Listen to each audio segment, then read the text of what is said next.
Howdy, hello, good evening, good afternoon, good morning to you. How are we all? Hope you're all tickety-boo, tickety-boo. So, patch day. So we've had a little patch, 38.1.1 I believe. And also we've got some details of the new introduced Umbar crafting. Somebody Ben is tired. How you doing, Finbar? Good evening, good afternoon to you as well. So we will dive in. We'll have a look at the patch notes just to see what's in them. I haven't logged in apart from getting my characters to where the craft hall is, but we'll have a quick look. So just bear with me.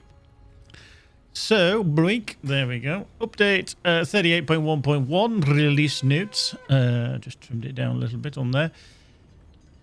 So Umbar Craft Guilds are now available. This is the biggie. So after reaching the Umbar Guild member status, each profession provides daily quests to complete a recipe available from the specific guild leaders to craft items from Umbar Crafting to earn more reputation with the Craft Guild. In addition to daily quests, a new weekly reward has been introduced. Completing any guild's daily quest 5 times will reward you with Virtue XP, guild tokens, Luckstone settings, and a picker box with relevant rewards. News and notes. So for the crafting specifically, craft guilds can now advance to a new tier, the Umbar Guild member. The crafting guild hall of Dar Hadim, Swain's guild hall, has been added to Umbar Bahabel. Reaching Umbar Guild member is a crafting guild unlocks access to new daily and weekly quests available from the Umbar Guild leaders in Dar Havdin in the Swains Guild Hall. These quests will advance progress with new Umbar Guild reputation factions. Unlike traditional crafting guilds, reputation gained in these specific Umbar factions will not be lost should you choose to change your professions. Okay, that's interesting. How you doing, Nicodemus? What I'll do, just bear with me, just so you are aware, because a lot of people are still asking this even in the world chat. The position is down here. If you know of the gut area of Umbar Bahabel, where there's a lot of folks there is a nice little place. Pretty, it's this blue area. I'll just go trundling down. So you're kind of 21.2, 21.3 south. Obviously out there you've got the gut characters who are always trying to kick your ass, like them, for example. But yeah, it's this guild hall here. But as you can see on the map, it is marked, and I think that doesn't show. I can't really tell now, but you can see that there's a whole guild and everything in there as well. But I don't believe that shows until you found it. So you want to be heading down to roughly about 21.3, 97.3 FM radio kind of shit. Head down there, and that's where you need to be for your Mapicus on this go. Right, let's just bring that back up. Boink. So new recipes to craft equipment and consumables are available to barter for the Umbar Craft Guild vendors. These new recipes include traditional one-shot rare gear recipes and a new type of recipe designed to allow consumables and specific socketed gear to be upgraded as you advance with the guild.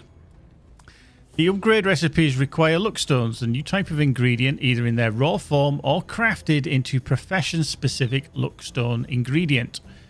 The upgrade pathways will all start with a baseline item that can be crafted freely traded. Can be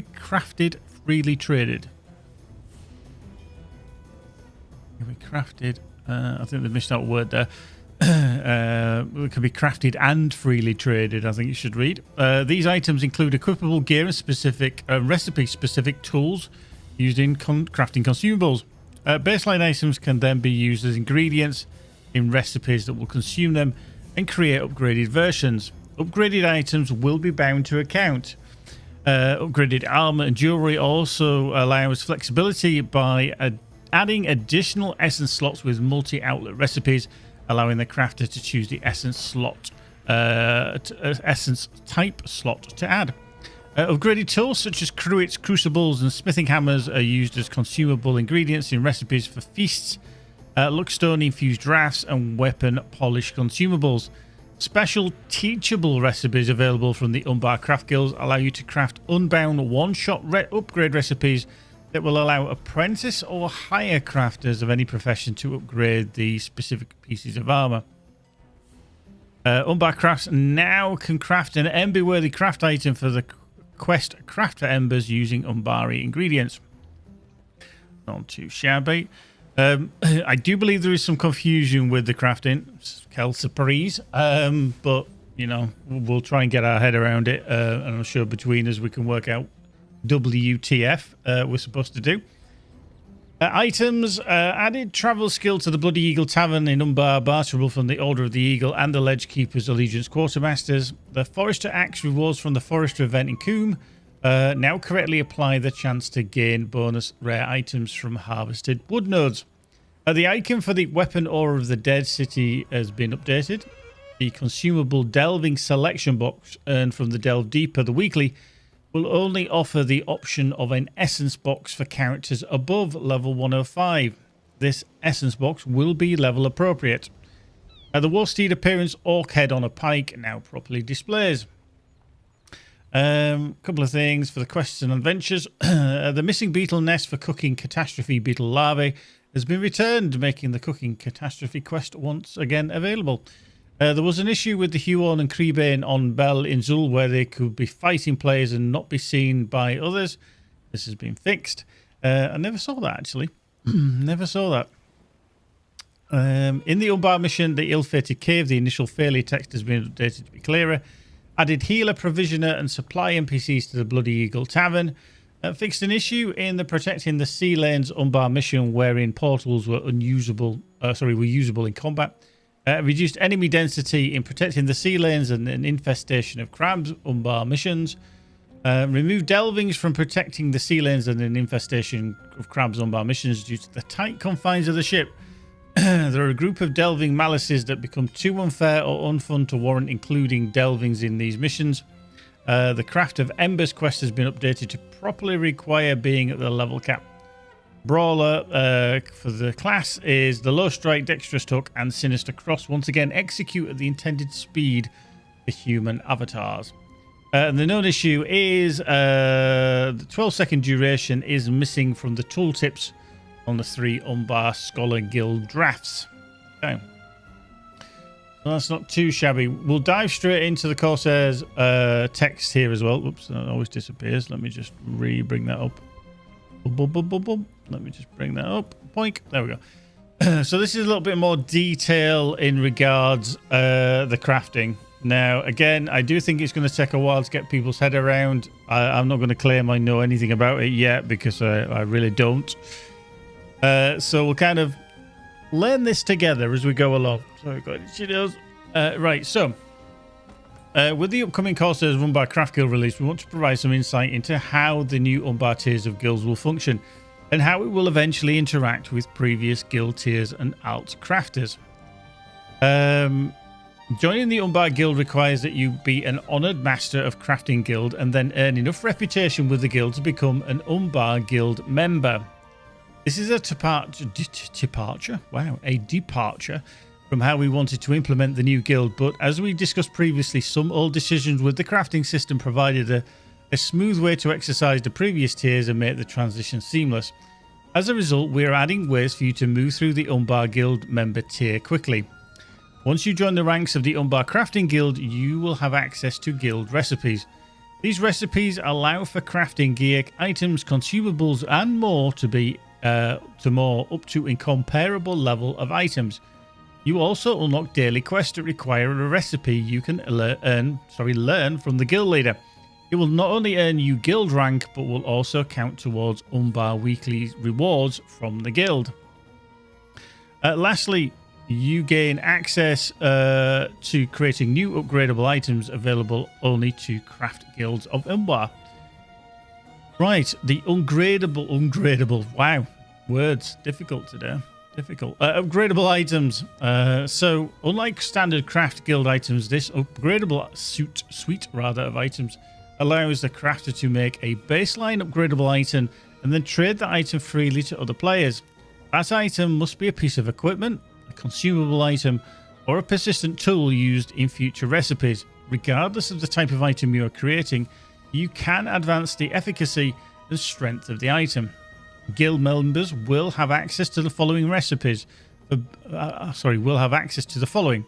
Recipes for baseline upgradable items, recipes for upgrade items attached to the various tiers of upgradable items, and recipes to create the one-shot recipes needed to process the upgrades for each item tier.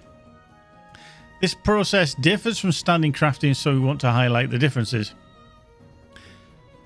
Can I already say that I'm fucking confused what the hell they're doing? I know it's always problematic when we've been so used to a crafting system for years and years and years, and then because of the way that they couldn't detach the Umbar crafting, it's almost like this is just bonkersly confusing. At first glance, I'm sure it's going to be a bit like the legendary system, which third iteration I think we're on to, and that did cause confusion as well. So yeah, this may take a little bit longer to get head around, but we shall see.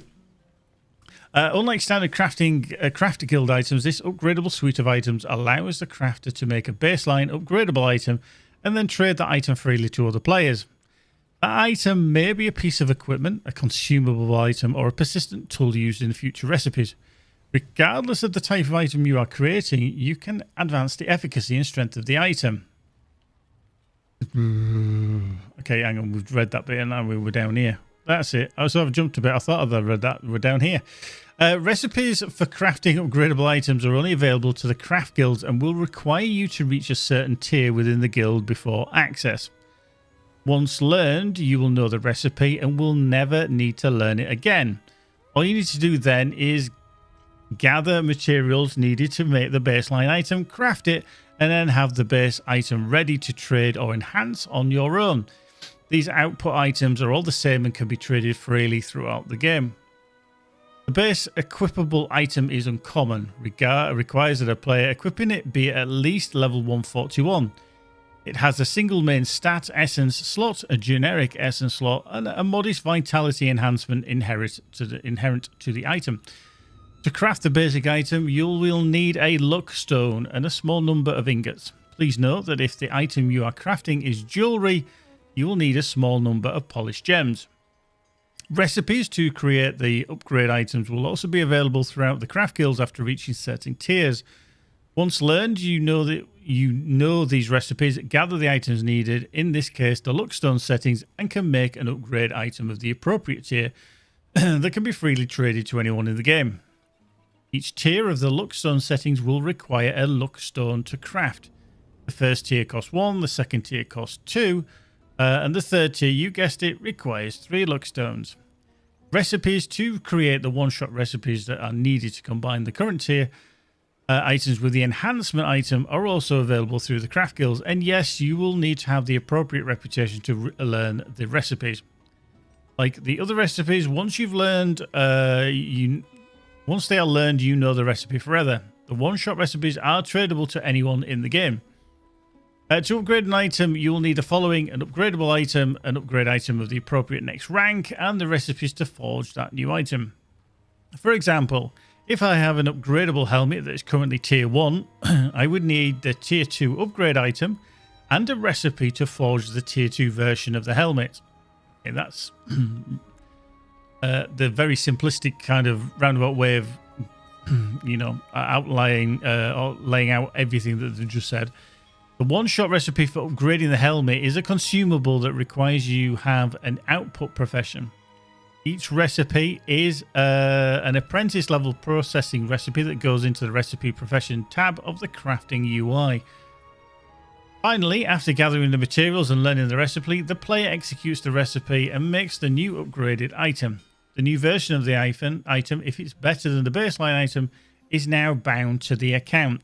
So I know this has caught some people out. I believe the base item is 141 and that is bound to character, but once you upgrade it, so as it says there, the new version of the item, if it is better than the baseline item, it's now bound to account, which I think is a lot better because I think most people are going to be doing that. They're going to be crafting things for per account, but I believe it will be obviously freely to move around. I think if you want to sell any of the things off, it's going to have to be still a tier 1. Because they did say that certain things were tradable. But I think that's only up to level 141. Sorry, up to tier 1. If you upgrade it further than that, then I think it becomes bound to account. But we're not done. The nifty part about upgrade items is that the owner chooses how they develop their equipment. Each tier allows the owner to select the next essence slot that the item accrues. You can add up to 1 vital slot or up to 3 additional generic slots. With 3 levels to choose from at the launch of this new feature, you will have 5 essence slots of your choosing. Additionally, we will work toward adding a new type of slot, the set bonus slot. This slot should make the item fit into the current raid set bonus, allowing the crafter to use one of their upgrade slots to jump ahead to earn the set bonus early, or to make their crafted item part of the raid sets. This is a longer term goal with no immediate date for implementation. We're looking forward to expanding the upgradable items over time, and we believe that the new upgradables will make crafting professions a great way to engage with players throughout the game, returning a measure of reliability to the crafting system. Well, at least we know the aim. Whether that's what they achieve, I'm not entirely sure, because currently on paper, on this, it seems very, very convoluted and difficult to understand, but we shall see. We shall see. Daily and weekly quests for craft guilds. With the update that adds the Umbar guild member craft guild tier, fuck, that's a lot of words. We are adding repeatable daily and new weekly craft guild quests. Each quest is available from the specific Umbar guild leader. The recipe to complete the quest is available for a small expenditure of coin from the guild leader, and once learned, cannot be forgotten. The recipe requires you to craft modest recipes from the Umbar crafting tier, packaging them up and turning them into the guild leader. Completing a daily craft guild quest rewards you with guild reputation, a number of craft guild barter tokens, a recipe picker for the profession, and a red sea stone shard. Now, the weekly quest operates like the mission quest with some changes. Firstly, there will be a weekly quest for each guild. Second, you need only to complete 5 dailies to meet the criteria for the weekly rewards. Third, there is no second tier to the weekly quest. Completing the weekly craft quest will reward you with a larger amount of guild reputation, a larger number of craft guild barter tokens, 2 luck settings, and a picker box containing universal solvent and a recipe box as options. This is only the beginning of the implementation of quests and rewards surrounding the Umbar Craft Guild. Our plan is to allow crafters to enroll in the Umbar Guild after reaching a certain reputation level to pass the knowledge of Umbar crafting back to the craft guilds in Eriador. The goal is to allow Umbar Guild crafters the ability to give the knowledge they've gained to other characters on their account to earn great favour among the Eriador craft guilds. We also want to return to providing resource dungeon quests made available through guilds and continue to add methods to acquire luck stones and solvents for the new higher tier recipes. Okay, so that's the dailies and weeklies for the craft guilds. I think what people will probably see, and I'm not entirely sure, is that when the people are doing their dailies on in the Shield Isles for the Proto Salamander and all that, you do get an option to get a crafting box, which will have certain items in for you to craft with. So I'm presuming that that is what you're going to need to start collecting, because otherwise you're going to have to be running around all these places fighting over the resources, because you're going to need wood, you're going to need all sorts, and God knows what. So yeah. Lou says she was happier before she started crafting. Yeah, I just got a funny feeling that this change, whilst it's probably needed for the game, because obviously we know how stale crafting is, we know how useless it kind of is at the moment. You know, I mean, when was the last time you specifically crafted anything else, apart from maybe hope tokens or specific, I don't know, hunter scrolls and, you know, pots and potions? I mean, we're getting so many pots and potions now that we don't really need it. But I just think it's going to be an almighty requirement. So I'm just going to do that so that I can bring that back up so I don't get logged out. Right. So, ingredient costs and item values. There are likely to be a number of questions surrounding the release of the Umbar Guild tier. I plan on monitoring this thread as best I can over the next few days to answer questions. Preemptively, I want to provide a little clarity over ingredient cost and the item levels. Base ingredient costs for equipped items are 1 luckstone and 8 ingots. Jewelry requires 1 luckstone, 5 ingots, and 2 polished gems. Okay. Oh, itchy nose. So base ingredients for equipped items are 1 luckstone and 8 ingots. Okay, so that is... Yeah, okay. Tier 1 upgrades require a luckstone hollow. Okay, so tier 1 upgrades require a luckstone hollow. Okay. It's just that wording doesn't read correctly. I mean, you'd think it'd be a hollow luckstone. Well, I don't know. It just doesn't seem to read correctly in English. Requiring a single luckstone, 15 ingots, the basic tier item, and the recipe to combine all of these ingredients. Jewelry upgrades modify ingots down to 10 and add 5 polished gems. Tier 2 upgrades require a luckstone socket, which requires 2 luckstones, 15 ingots, the current tier item, and the recipe to combine all the ingredients. Jewelry upgrades modify ingots down to 10 and add 5 polished gems. Tier 3 upgrades require a luckstone setting, which requires the 3 luckstones, 15 ingots, 3 redstones, the current tier item, and the recipe to combine all the ingredients. Jewelry upgrades modify ingots down to 10 and add 5 polished gems. So base tier items are 505 level items of uncommon quality. How you doing, Kerr? They require level 141 to equip, have the quality bind on equip, a modest vitality boost, a main stat essence slot, and a generic essence slot. Tier 1 items are level 509 items of rare quality. They require level 150 to equip, a bound on creation, a modest vitality boost, a main stat essence slot, a generic slot, and a vital or additional essence slot of the combiner's choosing. Tier 2 items are level 513 items of rare quality. They require level 150 to equip, are bound on creation, a modest vitality boost, and a main stat essence slot, a generic item slot, a vital or additional essence slot from the previous tier, and add a vital essence slot if available, or any additional generic slot of the combiner's choosing. And then tier 3 items are level 517 of incomparable quality. They require a level 150 to equip, a bound on creation, a modest vitality boost. Yeah,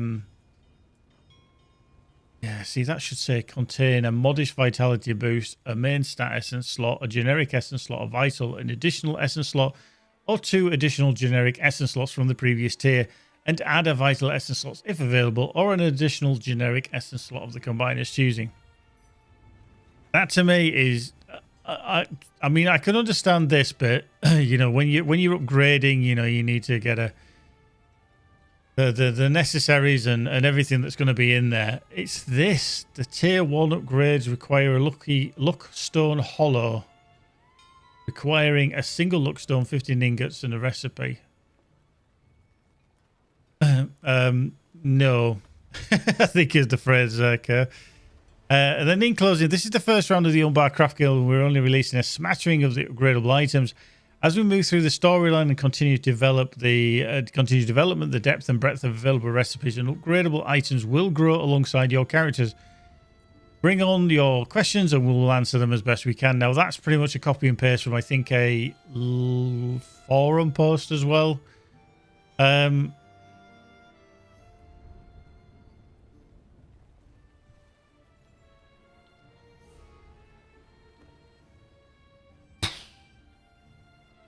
Yeah. So if anybody can expand on all that and explain it in pretty much plain English. I know they don't have time to do it, but I really wish that they would do video tutorials when they're doing such a big shift, when such a big change happens.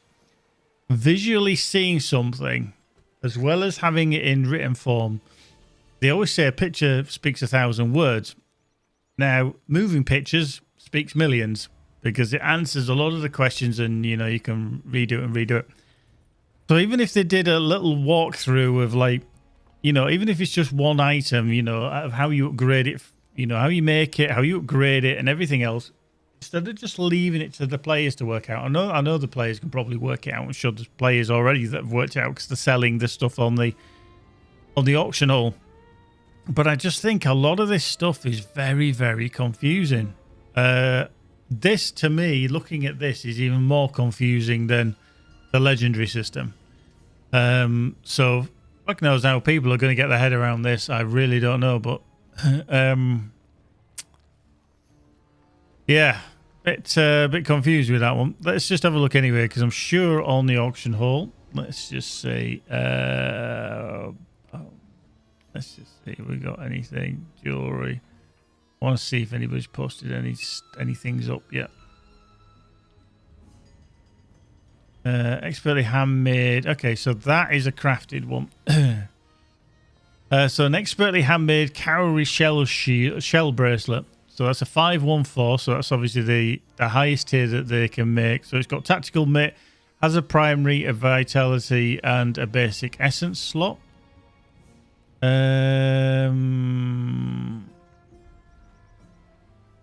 Let's just see anything else in there. No, that's the only one on there. Have we got any pocket items?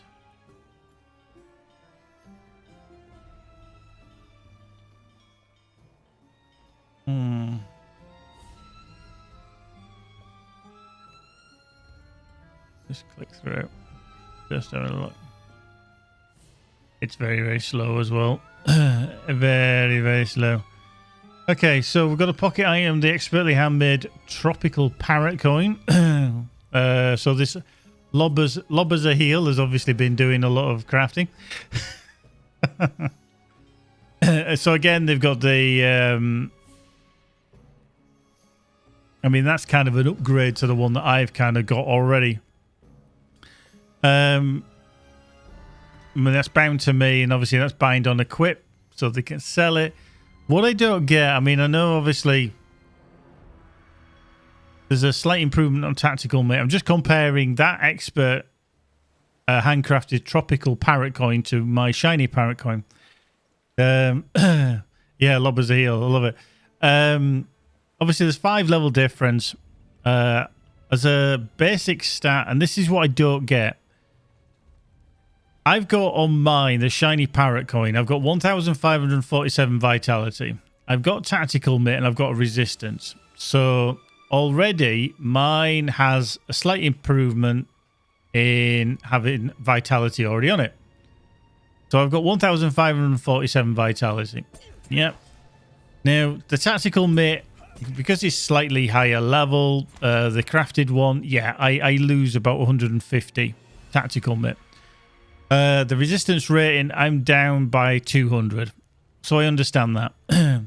Now, we both get a primary essence slot. You can see I've got purpley, because there's going to be arguments over that. I mean, I think that's a purple slot for the primary essence. So we both have that. We both have a basic essence slot as well. Okay, so that's understandable. But then the crafted one has a vital essence. Now, the vital one, I believe that can be a variety of things. It's not just vitality. But if you're wanting vitality, yeah, I can't imagine that you'd want to go through the whole crafting palaver of all this stuff and the reputation and the requirements needed, etc.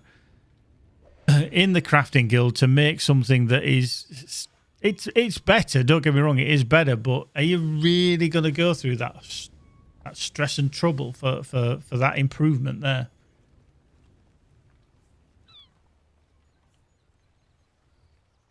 That is exactly the same. 3439. Yeah. Let's have a look at the earrings.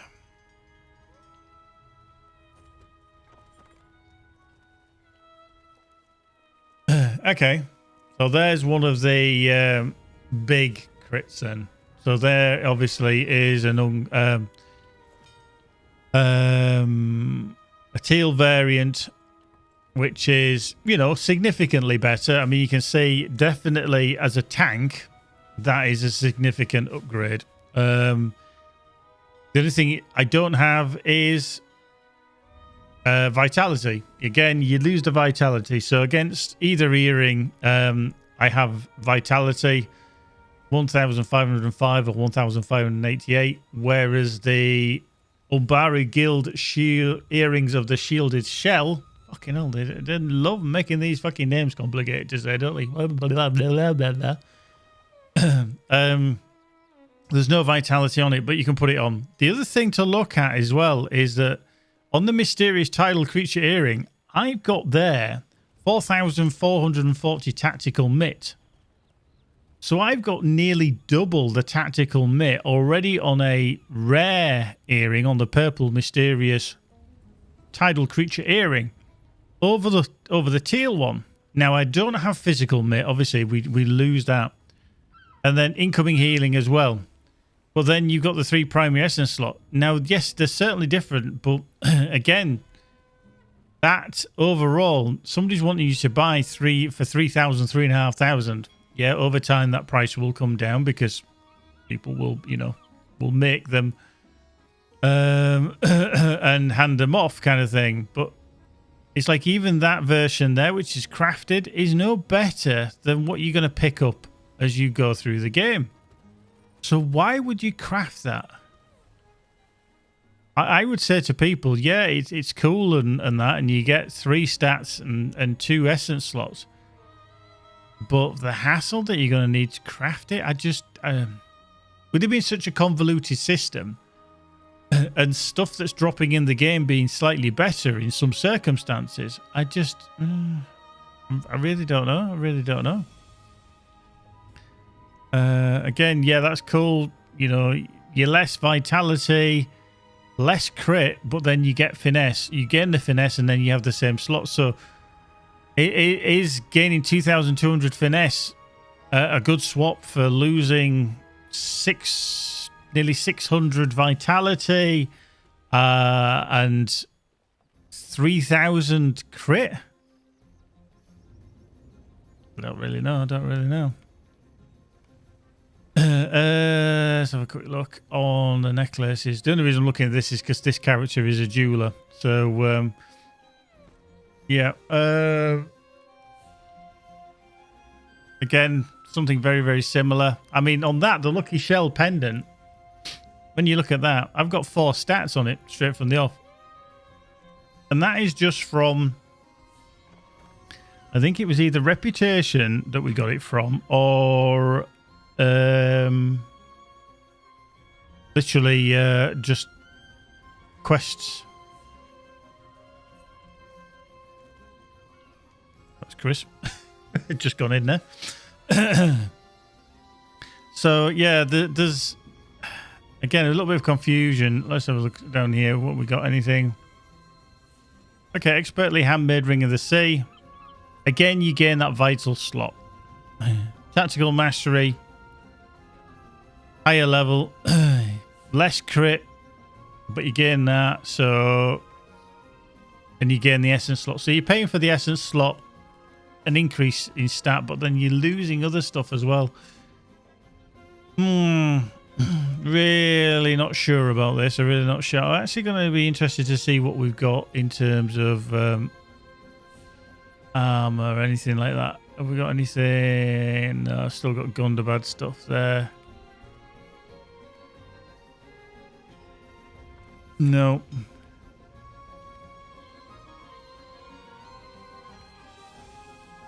Doesn't look like there's been anybody metalsmith wise that's got through that. So,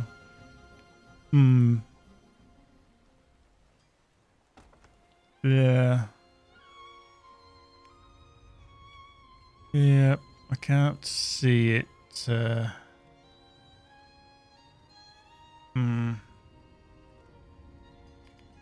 Items.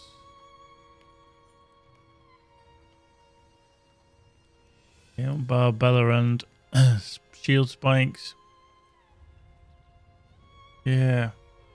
Oh, a little bit weird. Let's have a look at the components. Have we got anything? We got these. Yeah.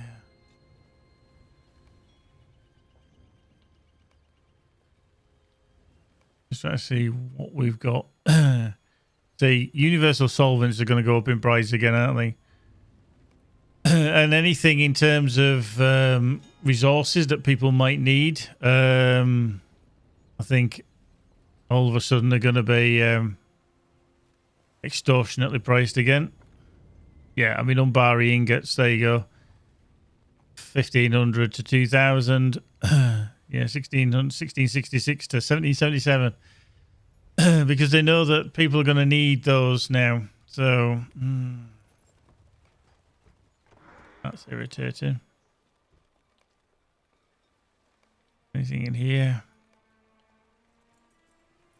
Just superior tools, craft trophies, nothing on there. Ingredients.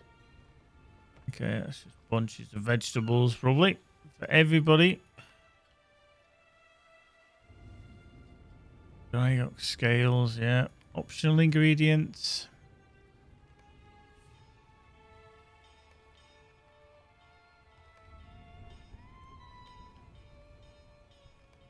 Yeah, I think this is going to get very confusing if I'm honest. Not just for me.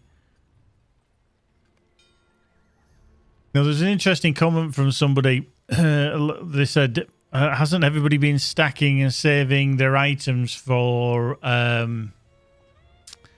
reputation and stuff like that? And I think a lot of people said, well, no, because up to fairly recently, they were under the impression that Umbar was going to be a separate tier, so you wouldn't have necessarily needed to hold on to anything from previous craft tiers, but I don't actually know now. So that's just resources. Yeah, I was just seeing if there was anything else that premium items, lot boxes.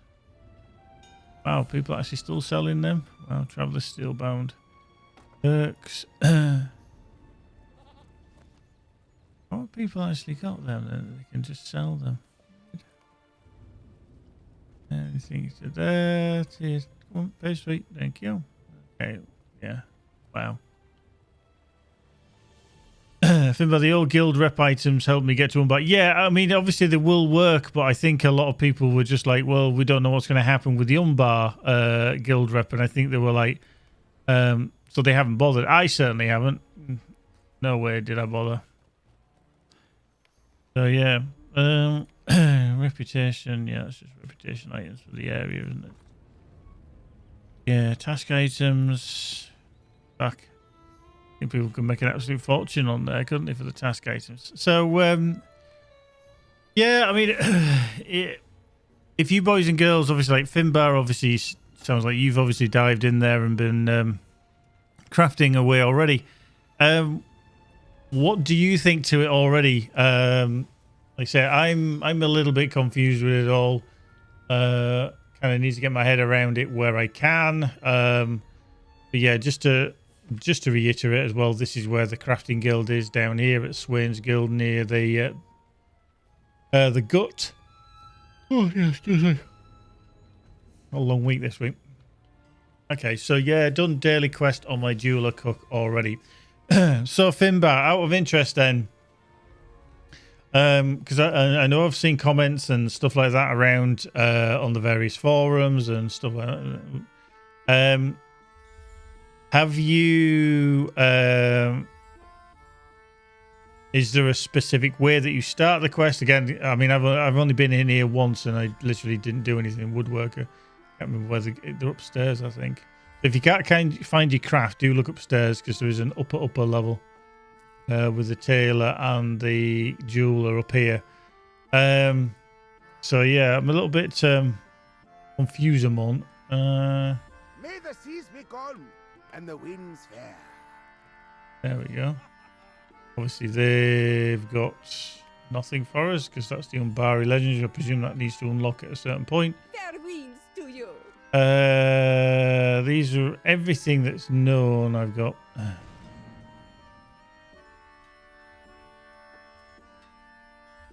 On there.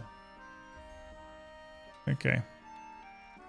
So you have to go to the new Umbar Guild Hall. Obviously, that's obviously where I am. But the daily quest doesn't start until you're a max guild rep. So, looking at the reputation, then obviously if we scroll down here. Where are we? Come on. Jewelers Guild. There we are. Jewelers Guild. So obviously you need to get Honoured Master of the Guild. But then we need another 10,000 to presumably get that to maximum. So once that's to maximum, then you will get a quest from that guild leader, presumably, because they would have something to give us. Okay, so that's the Luckstone Hollow, which you would barter for 20 Umbar Craft Guild marks, etc. Writ of Trade, a symbol of trust, allowing you to pass along their prized recipes. Okay, so there's all these different kind of things that will give you a teachable recipe for that. Okay. Okay, now this is the thing, because if I look in my shared storage, I go to the right place. I've got these. I've got 100, 200, 300, 400, 500 small rep accelerators. 518 plus some additional ones. That's a 5,000. Wow. Okay, so that would cut it in half, wouldn't it? That accelerates the progress of your standing with your various factions. When used, a bonus of amount of 5,000 reputation will automatically be added to any reputation increase until the bonus amount is depleted. So as soon as if I use 2 of them, I would hit the 10,000 cap. That one there gives another 5,000. That one's a 5,000. So it'd be better to do that and get rid of it than these smaller ones. Okay, that's fair enough. So then we need to now then, some of you may remember a while ago that they decided that they were going to take them out of the store. The small reputation acceleration tomes, so you couldn't buy them, but I literally bought a shit ton of them. Now there's 100 in that stack and they all give 1,000 bonus. So obviously that's not just reputation for your crafters, but obviously a way for to gain rep with normal stuff. I hear a delving run will get you to max rep as well. Wow, fuck. That'll be quite impressive if that's the case.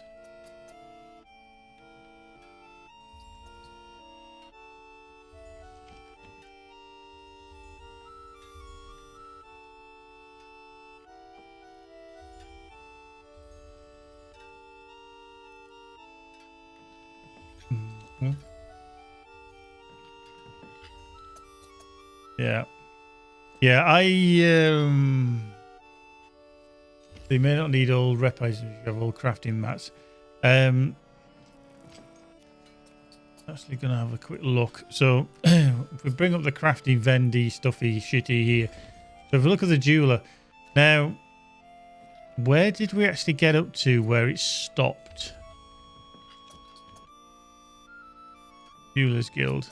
See, that's Moatworthies. You don't need Moatworthies, do you? Because they're different. So are we going to need... Jewelers Guild. Like those. Okay, so a large Western net symbol gives you 5,400. So if I craft one of those and then have an accelerator on, boom, done. Because I think it's 10k. Okay.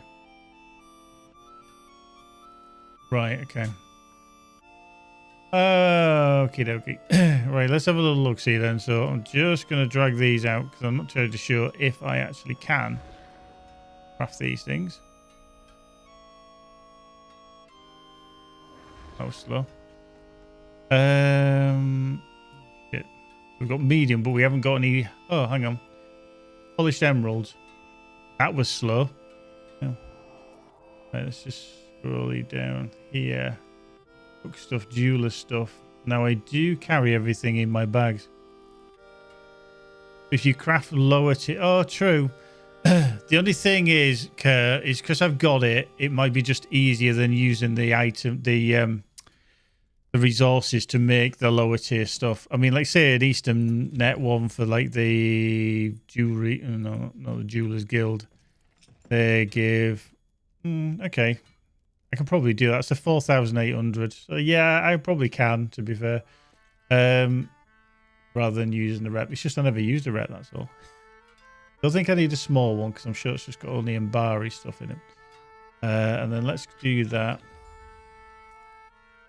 Okay, so this is a little bit of a journey of discovery, just to find out which is maybe the best way to do this kind of shit.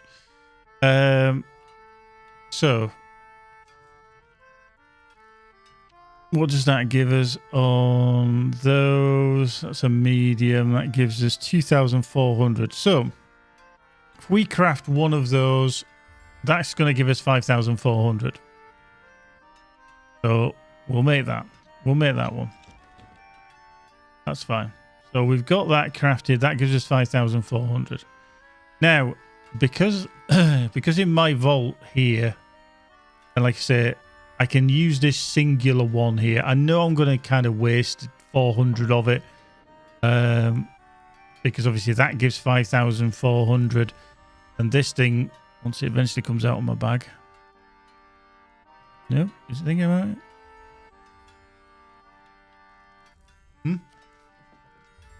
Nervous nose? There we go. So, like I say, that will give you some reputation straight from the off.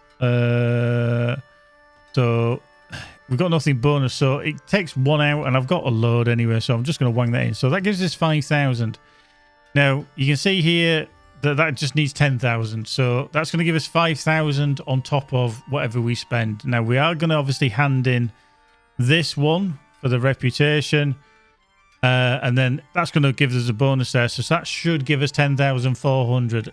Now I don't teach you to suck eggs in terms of maths. It's just so if anybody should watch this back or is watching it or whatever, it's how it will calculate that, you know, you're going to get to the max reputation. So that I was worried about, if I'm honest. When I was reading it through, I thought, oh, how am I going to get through all these levels in terms of getting to the next level of the crafting guild? Now for the jeweler, it's seemingly fairly easy. And obviously, because I'm lucky, I've got these other reputation accelerators. So I've got 3 there. So that means 3 other, you know, metalsmith, scholar, woodworker, whatever, they will automatically, as long as I've got the materials to craft the large Western net, they will just go, boop. Arabani, is there a way to get to Umbar at level 13 without the expansion as well? I think possibly you can get summoned there. I don't actually know. I've not got one at level 30, but I think you can possibly get summoned there. I don't know.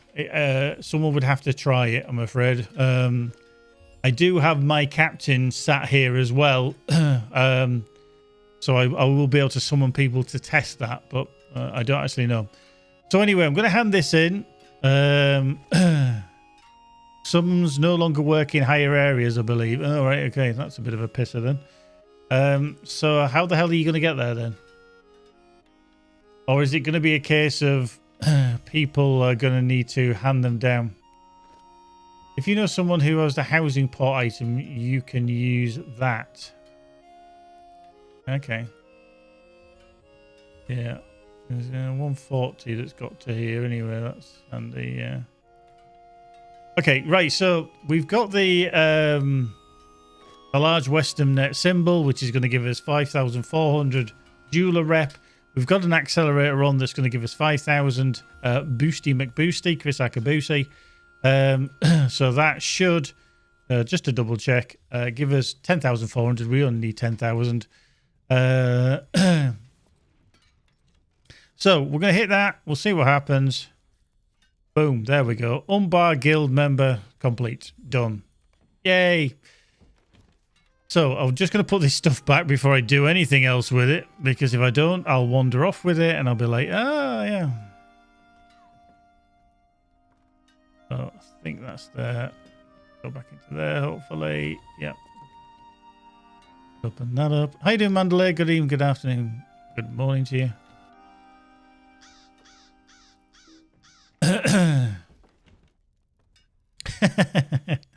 Yeah, it's craft one item and then use an accelerator and it just gets you there, so.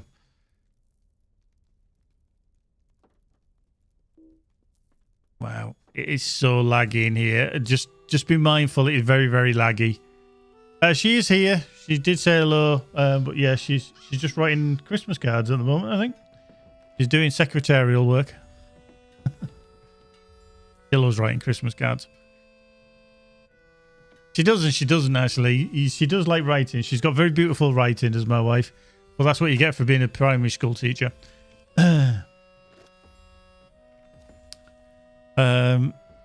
So, yes, sorry, Kerry. I know you were probably expecting me to have to grind for hours and hours.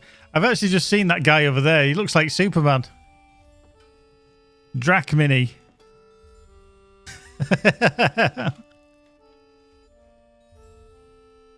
That was funny. That was funny. Oh, dear. I really hope. Yeah, he's got that bright red thing on. Hasn't he? He's just trying to be Superman. Has he got anything on his chest? Can't actually tell. Fucking.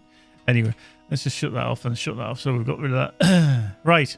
So now, if we speak to the leader, who's here, they've now got the ring above their head. So you have to get the reputation up. And like I say, you can do it within one shot, as such. But yeah, so let's have a look. So he's got diamonds in the rough daily. So we'll see what this one gives us. Umbar is a free city at last. Umbar is a free city at last. So we jewelers look at the beauty and abundance of our land and find inspiration in the oddest of places. Who would think that the tooth of a feral crocodile would be turned into a fine work of art to adorn an ear or tie into a beard? A jeweler, that is who. The rise of the kindred of the coin allows us to explore even more the wonders which we can create. Our renewed wonders. I'm just going to snooze that ad that's coming up. The rise of the kindred of the coin allows us to explore even more the wonders which we can create. Our renewed wonder draw. God, they love using the word wonder, don't they? Wonder, wonder, wonder. Our renewed wonder draws eyes from the wealthy and the poor, and we struggle to meet demand. As a guild member, we ask that you assist us in meeting the demands of an adoring populace. This is a repeatable quest that you've never completed. So, execute the recipe for a crate of jewellery. And the rewards are increased reputation with the Umbar Jewelers Guild. That's a bit pointless, really, isn't it?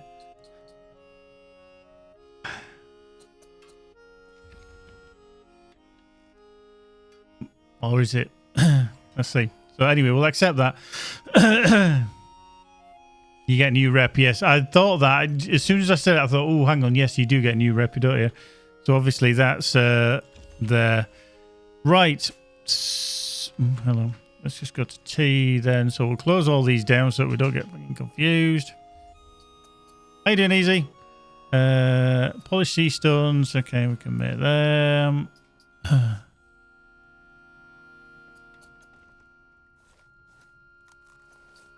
Okay, we've got to purchase it from him. Okay. So we browse his shop. So don't get the others by accident, because obviously, unless you want to give them to, but the bind on acquire, so make sure you only get the crafting recipe. 700 silver. Ouch. Brings to mind. There we go. Right. So that now gives us the crate of jewellery. So we need to make the handmade ring of the waves and a handmade ring of the sea. Okay.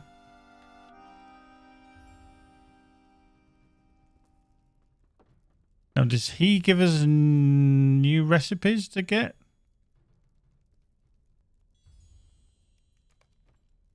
Umbar is a free city at last. May the seas be calm and the winds fair. Umbar is a Have free you got city anything? at last. I haven't May the earned seas yet. be calm and the winds fair.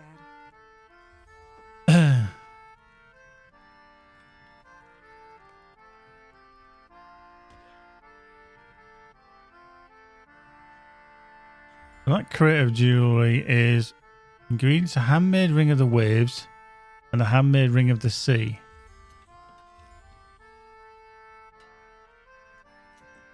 Okay. I'm just actually looking to see if I've actually got them.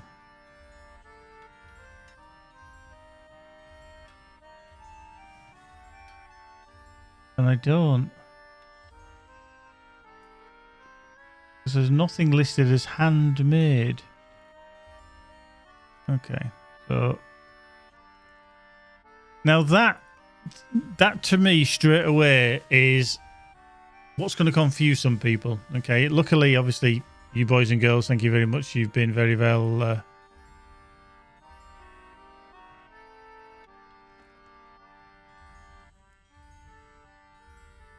1 second.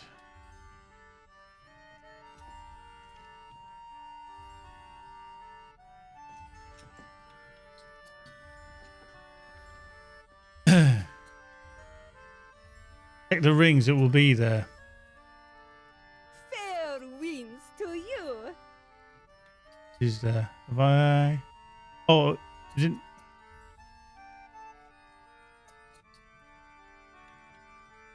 Oh, okay. So it's. Oh, wow. Oh, yeah. Okay. That's genius. Oh. So, two things that they're going to confuse people with. One, yeah. One is that, you know, when you get the quest from him, obviously, you kind of, or initially, you're not kind of explained that people need to get the reputation. That confuses people to start with. There's no kind of intro, there's no kind of there's a message to say, look, you need to earn reputation with the Umbari guilds, blah blah blah. And then after obviously we've done that, even I got confused because it was telling me to craft what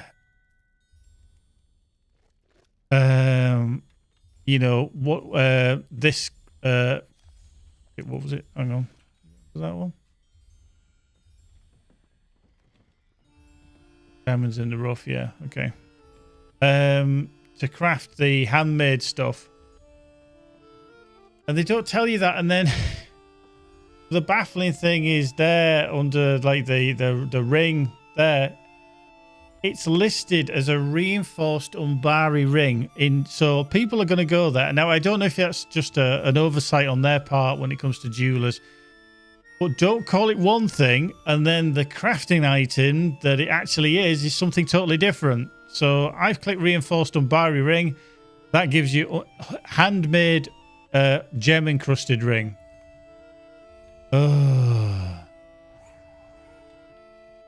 So it's going to be those, isn't it? The ring of the sea and the ring of the waves.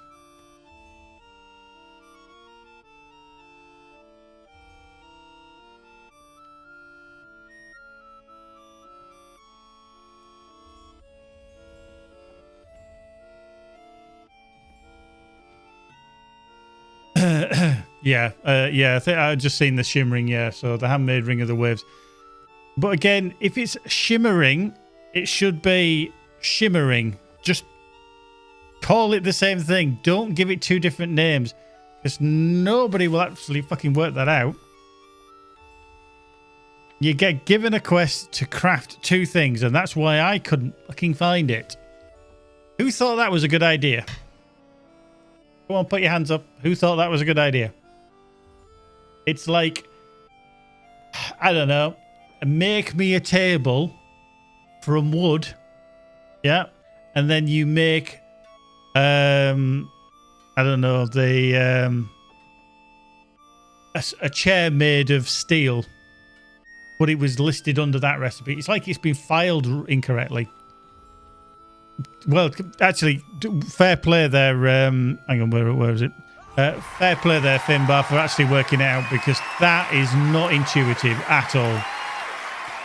Devs, you need to change those names. Sorry, but a handmade ring of the waves should not be listed in your jeweler recipe list as a shimmering Umbari ring. How are people, apart from probably through sheer luck or being told that that is the place to look? Can you point me to the cereal aisle? Yes, it's in toiletries. I would like some cornflakes, please. Yes. Go to homeware.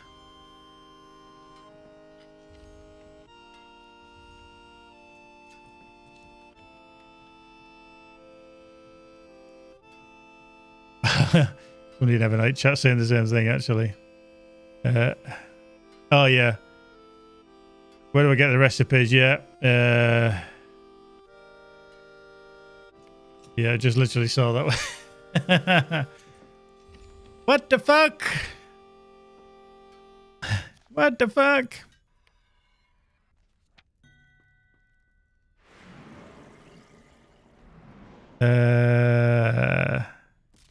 Oh, Kurt, is that your character then? I'm not gonna say who it is on stream. It's kind of hidden anyway. But does your play name begin with L? So I've got the right one. Oh, hang on. Oh, hang on. Then we've got Finbar as well as just replied as well. I can tell that's Finbar. Oh dear. Yeah, dear. Love it. Love it. There we go. Dear. Got it. Right. Cool. I've added you.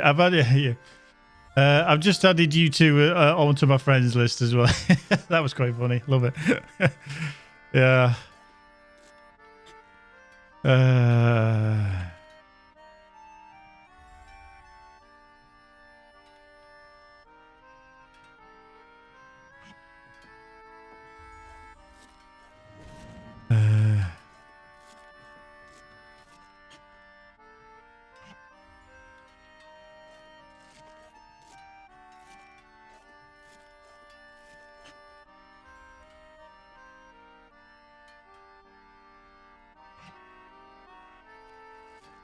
Oh, the cat spell.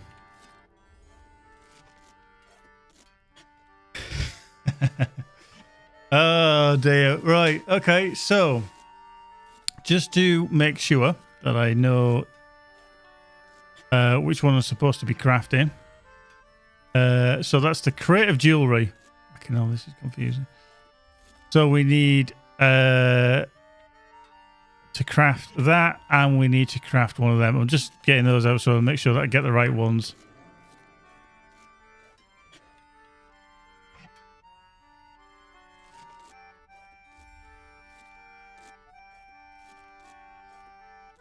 There we go. Right.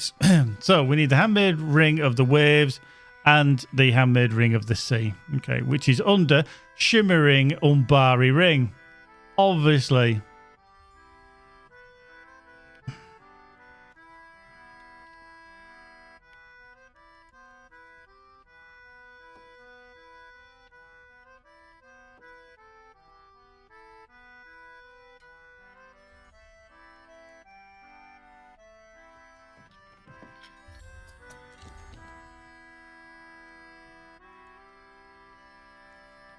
You know, I've just realised that my friend Jill, who I've known for many years, she sent me an IM just to say, do you need me to explain, you know, because she's quite into the game. I've actually realised she stood literally right in front of me. My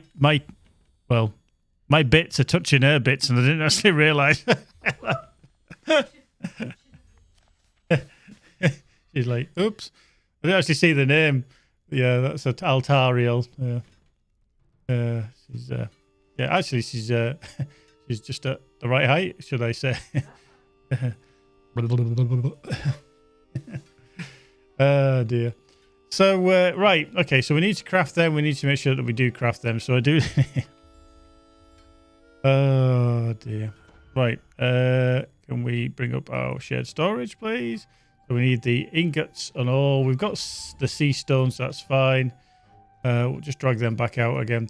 With this spin so laggy, I'm so careful that I don't accidentally drop the bloody things onto the floor or something like that. Right, okay. So let's get that out of the way. Now, it seems like I don't have any Umbari ingots.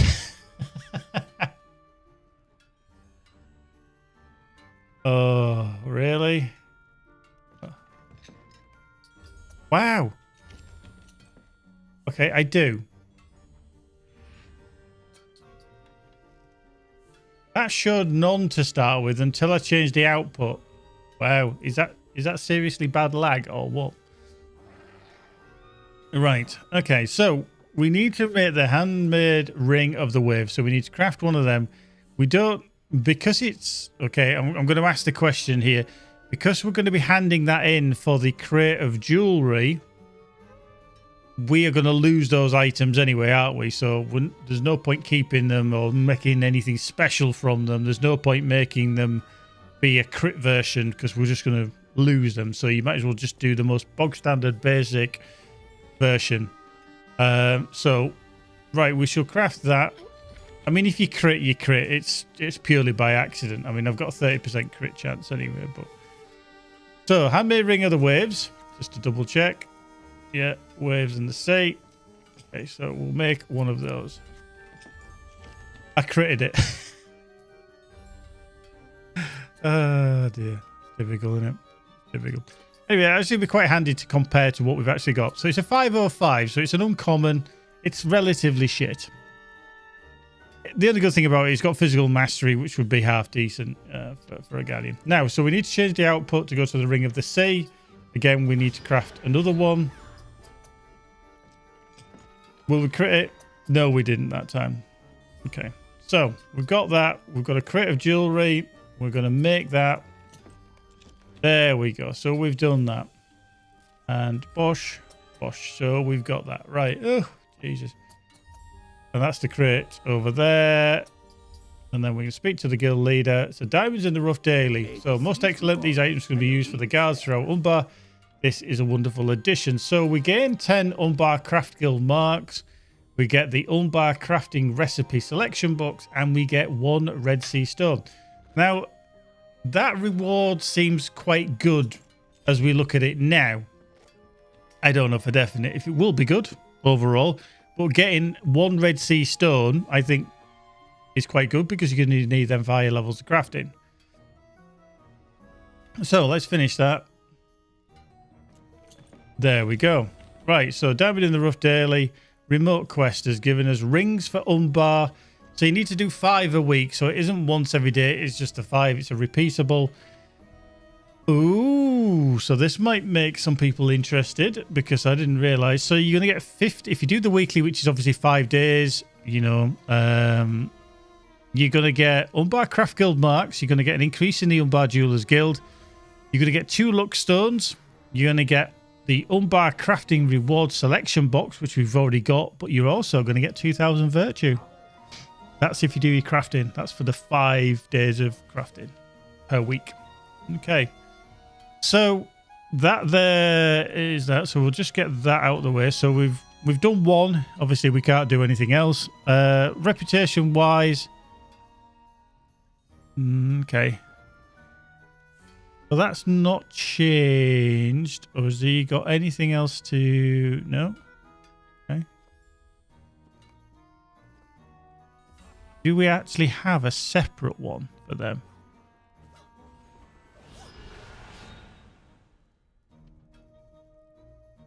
Oh, it's right at the bottom. Okay, it's right at the bottom. So, be aware, okay, just because it's separate. We've got the Umbar Guild member. Basically, that's what we're up to now. That's the highest that it can go. But you do actually get the Umbar Jewelers Guild at the bottom. So that's given us 900 out of 10,000. So that's going to take you...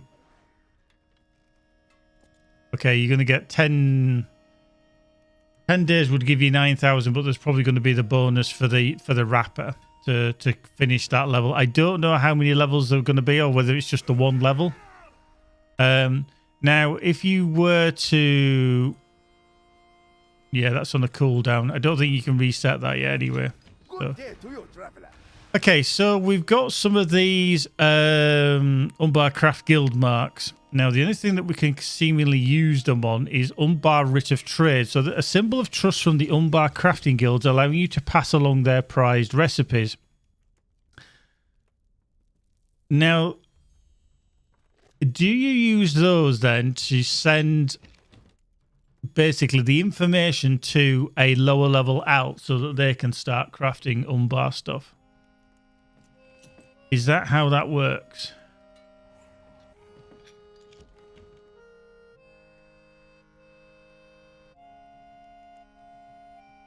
A symbol of trust from the Umbar crafting guilds, allowing you to pass along their prized recipes. Now, let me just go back to here. Find myself. I'm not too sure if it says in here.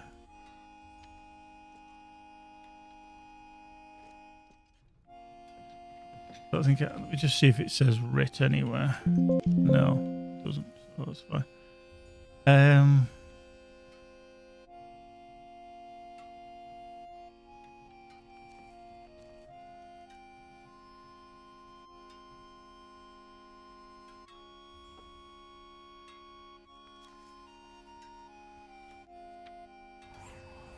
Yeah.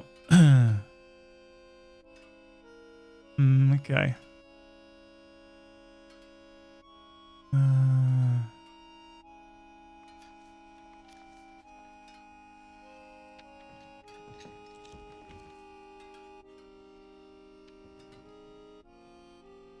Yeah, it doesn't actually say on there. I'm just checking the other release notes to see if that says in there. Special teachable recipes available from the Umbar Craft Guilds allows you to craft unbound one-shot upgrade recipes that will allow apprentice or higher crafters of any profession to upgrade these specific pieces of armor and jewelry. Okay. Yeah, I don't really know. That is confusing me. What the fuck they are for? Umbar Writ of Trade.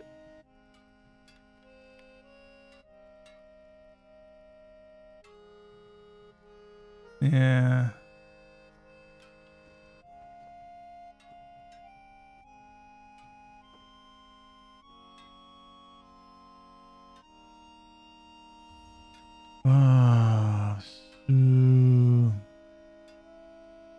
So pretty much you're just gonna get the base Umbari pearl necklace. Hey, guild recipe. So that's yeah.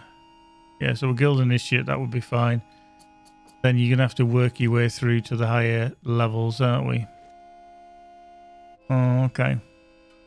So pretty much that's all you can do per day, isn't it? On that kind of craft. Now, let's have a look at, so select a random recipe scroll for a specific profession. So, okay. Okay. So really, we don't necessarily want to open these because whilst they are Umbari, as you're playing through, generally you're going to pick up so much crap. It's you're not going to necessarily need these because you can't pick and choose what comes out from them. There's no guarantees you're going to get the recipe that you might need.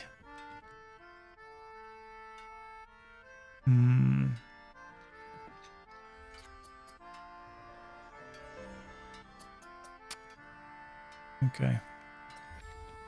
So.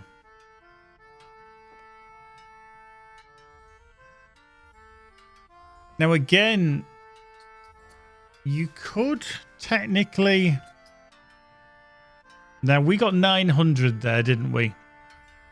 Now if I had an accelerator on there that gave another 5,000, we'd have got 5,900. So we'd have been over halfway through.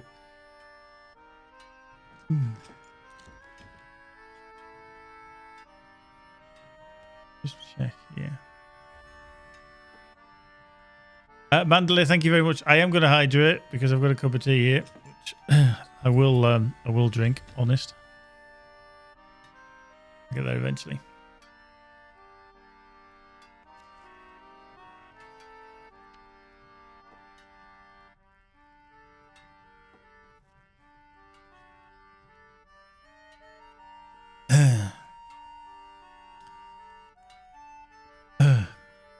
Oh, sorry. Yes, of course it would. It'd be it'd just double it, wouldn't it? Because it'd just do the bonus. Sorry. Yes, you're very correct there. Have a tequila shot. Actually, I don't like tequila, Mandalay. To be honest with you, I'm not a fan.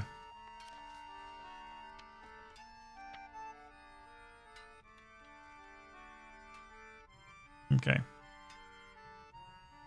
I was just looking, just out of interest. I thought, can we actually, craft these to increase our reputation? But it literally is just for the Jewelers Guild, not the Umbar Jewelers Guild.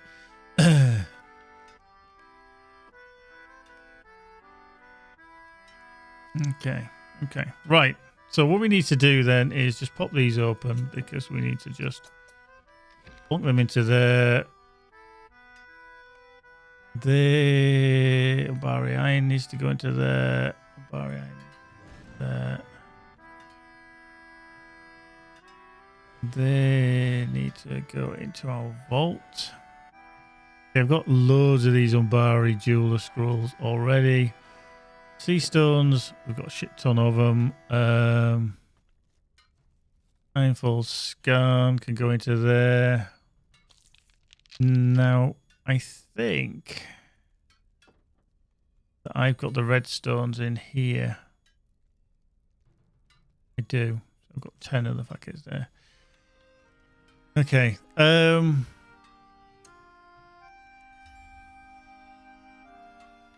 mean, I always keep these in here because they're red sea stones, but I'm feeling that we're going to need them on a lot of our characters, so I don't know whether I need to take them out of there.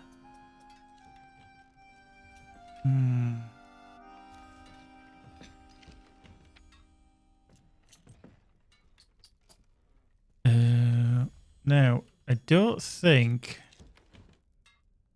Hang on, let's just check. I'm fairly certain I haven't joined the guild on the cook. I haven't bothered. No, I'm a guild initiate. So I haven't bothered at all.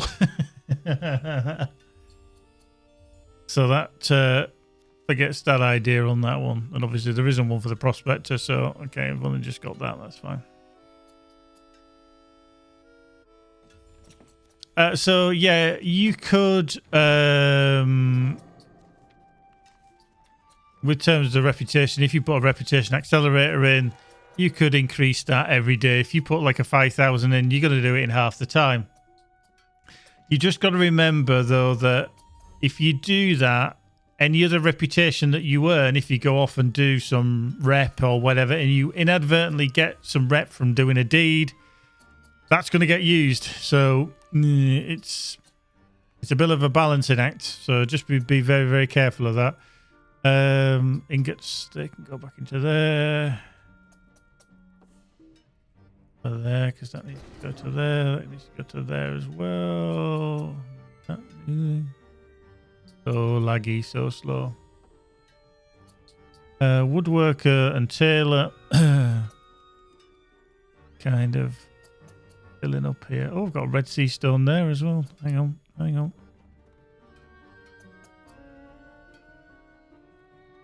What I might do is I might take these out of here and then, because I think I'm going to need them across all my characters, and then just leave that separately. I thought it was just going to be a jeweler thing, but obviously the red sea stones aren't. They're definitely not. I seem to get a shit ton of these things as well now. The Umbari, Athalas and stuff, especially when you're doing the dailies. When you're running the dailies, you're getting so many of them each day.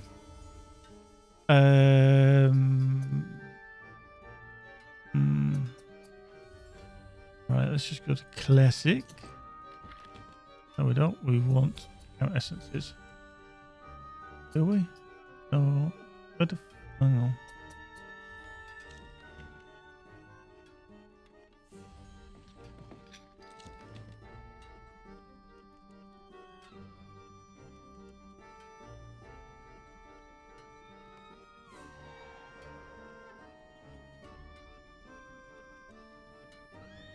Wow, you dickhead. It isn't the count essences. There we go. So I can go into there. Barry Calibrant. Stacked.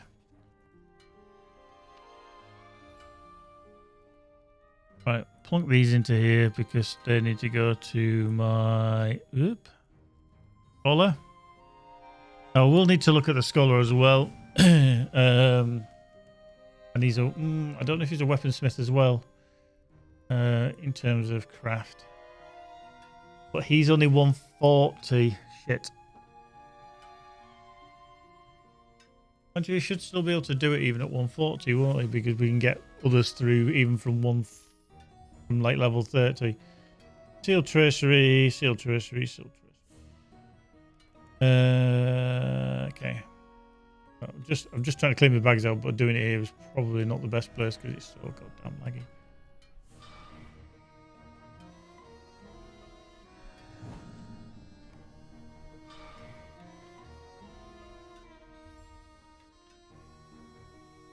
Leathers.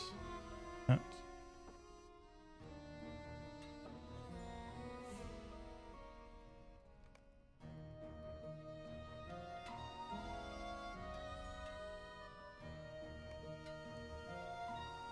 Okay, right. So, oh shoot, not put them in there yet. ULIs.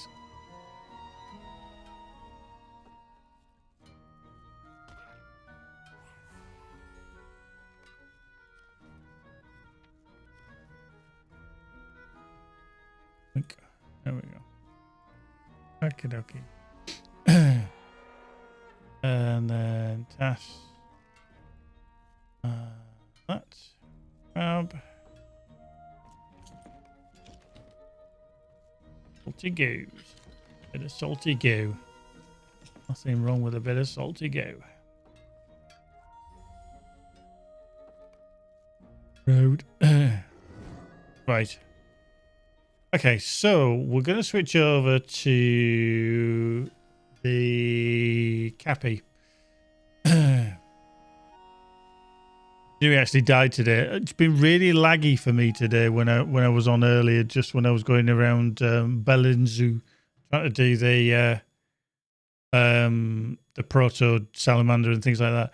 Literally, I was 2 or 3 seconds into a fight with the salamander and I didn't even know because it hadn't even spawned. And it was kicking the shit out of me. Very weird because normally my connection is fairly good.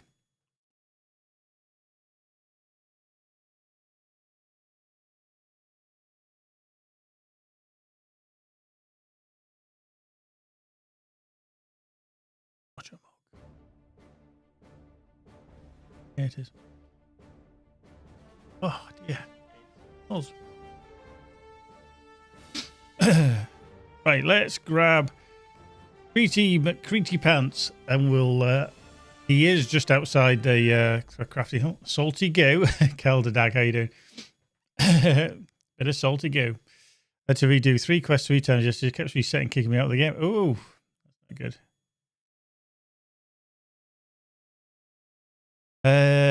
New elf housing. Okay.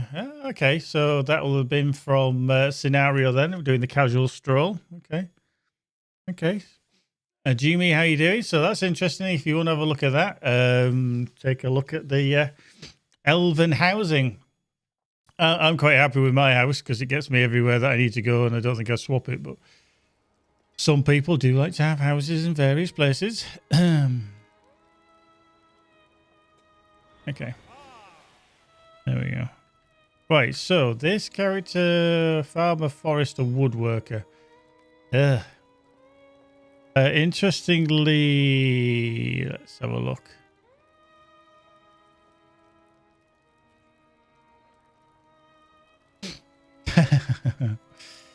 Jimmy, like I say, some people love housing and everything. So many more like level requires 125.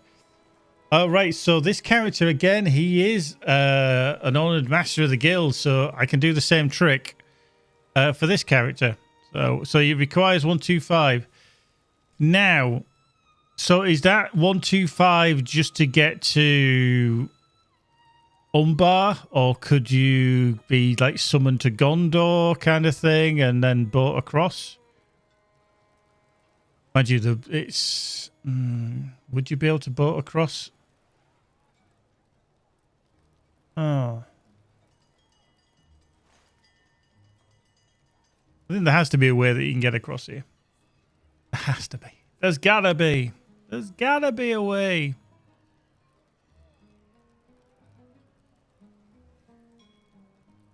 Gotta be.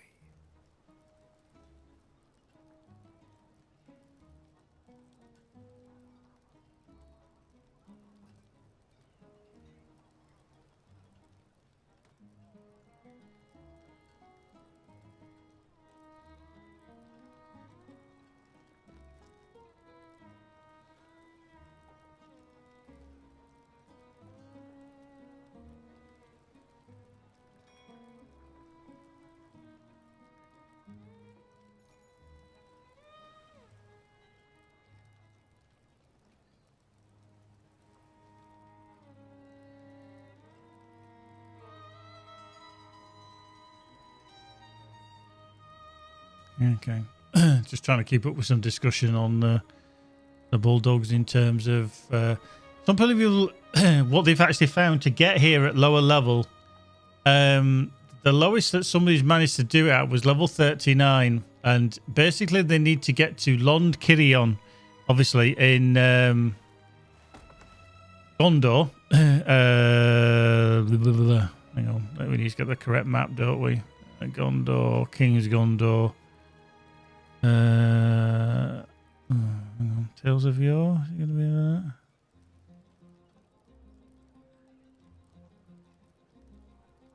We've got Lower Lebanon and then into Outer Gondor. So if you can get to Lond Kirion, and then there's the Dockmaster down here. Now it will cost you a mithril coin, because obviously you're kind of using the mithril coin for an undiscovered place to go to. So that's the only way that you're going to do it on the cheap. But somebody tried to do it on level 31 and they couldn't do it. But somebody said that they'd done it on a level 39 character. Am I getting whacked? Oh no, it's him. I got to Umbar on level 2, but I used a mithril coin. Okay. Interesting then. Okay.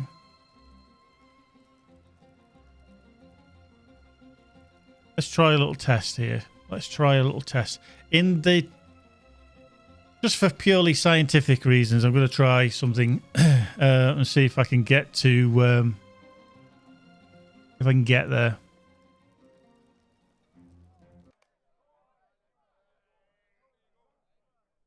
What did you get wrong?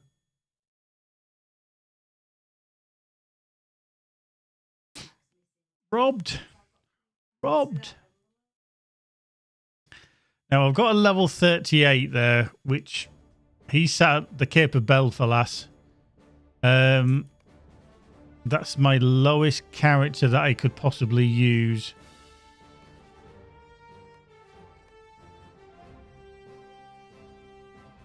He is my little hobbit burglar, my original hobbit burglar. Bushed actor Bolgo. Do you know, it's really, really laggy. I don't know what's going on with the game of late. Really, really bad. Right, let's just get logged in. Let's see if we can work out how to get there. Now, he is in the Cape of Belfast because he's at my house. But yeah, I just want to see if I can actually get there. Now, ideally, I would want somebody to summon me to Lond Kirion. That would be the cheapest option. Or the easiest option, anyway.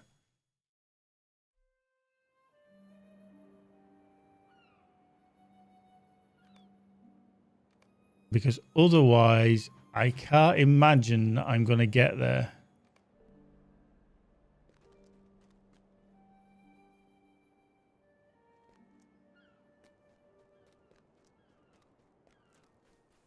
Okay.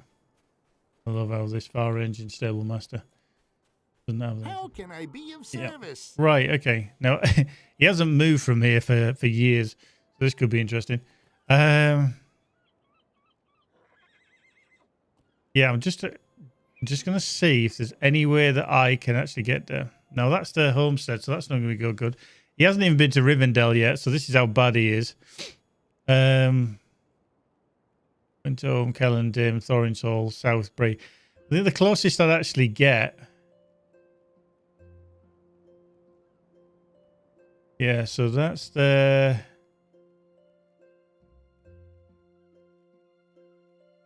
So, Ixie, what is the Dockmaster housing item? What is that? Is there something that you can put in your house that allows you to have a... Fuck, is this something I need to put in my house? I feel like I'm missing out on a trick here.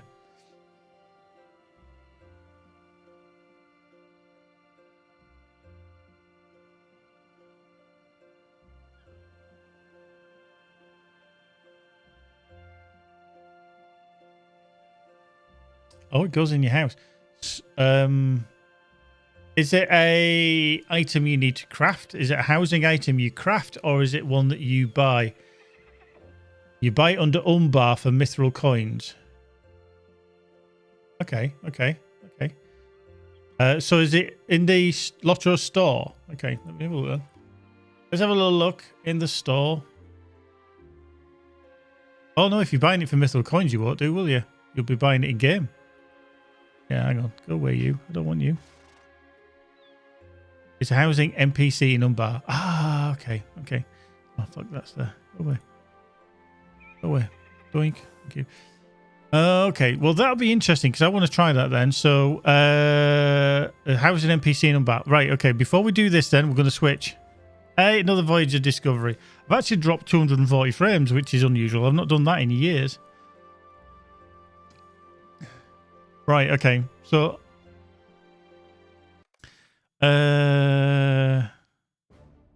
okay. So, tell you what then, we'll just get Creety out again. He's close by. You need 3 housing writs to buy it. Okay. Dr. Zorro Plus, thank you very much for the follow. There you go, some epic sax guy just for you. Our challenge is, if you know, by the way, if you know other people, if you know anybody, you can see at the top of the screen there, we're at 3,935 followers. We need 65 followers. Now, it's a bit of a push, but I'd love to be able to hit 4,000 followers before the end of the year, but I do expect it is a bit of a push. So if you do know anybody, please do send them this way. Okay, so hi Geek and chat. How are you doing, Random? Good evening, good afternoon, good morning to you. Okay, so I need to find this person then, don't I? Wherever they are. We're just getting out of this lag-festy area. Jesus. Ugh. 30 frames per second. Love it. Okay, right. So, does anybody know exactly where this housing NPC person actually is?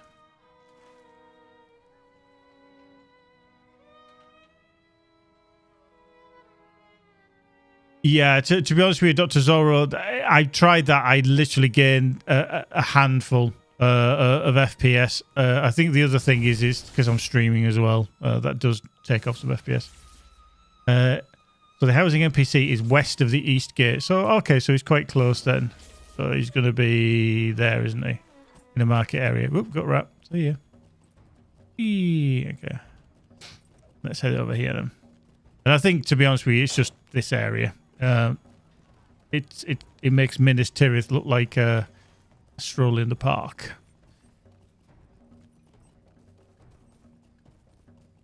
Closer to that, but okay. I know there's a pathway through here, so I'll head over there.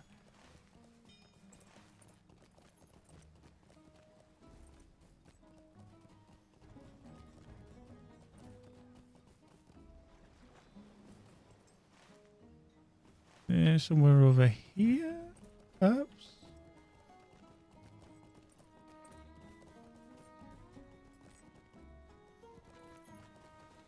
Yep.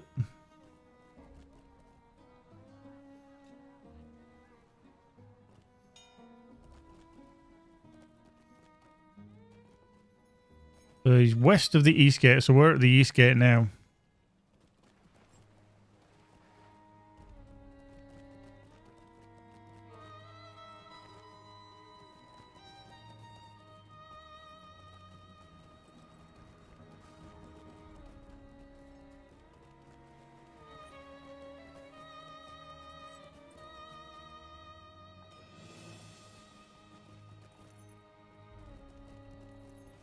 Oh, near where the bank icon is further. Oh, okay. Oh, okay. So, right. Okay.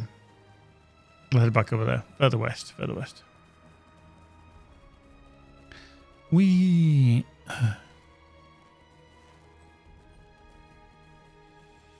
through around here then. Across here. This gateway. Okay, in this market area. Provisioner. Housing furnisher. Okay, let's have a look. You look like possible. Umbar is a free city at last. Now, what are you going to be listed under? Some Barry Sand. No, we got barter items from you as well. Good day to you, traveler. Okay, so on Barry Stalemaster Pavilion. Okay, landlocked dockmaster skiff. So you get a different type. So the three. Okay, so the three housing writs. Okay. So this will summon a very confused visiting dockmaster from Umbar who will offer his services for anyone in your household.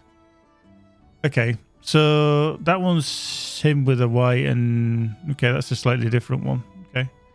Okay, is that a female version? Okay. Right, so premium housing writ. So we need three of them, don't we? Okay, so it's fucking 75. Jesus. Okay. Barter for that then. There we go. Ugh. Right, so we want that. We don't need the stable master because I just used the one that's down at the bottom, which is fine. So we'll go for that one. We shall, just to make sure, yeah, landlocked dockmaster skiff. Expensive, very expensive. The reason I'm okay with that is that I got them for free anyway. So I never bought them. So there's that there. Now I need to now go to my house. So we'll go back to my house. Find somewhere to put that in my house.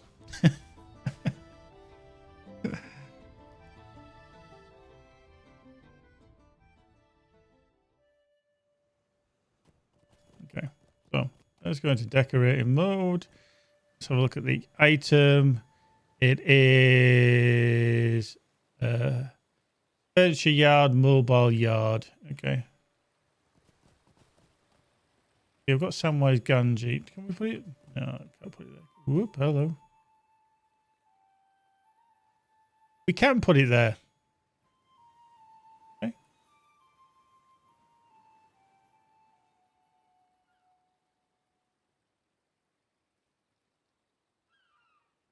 There we go.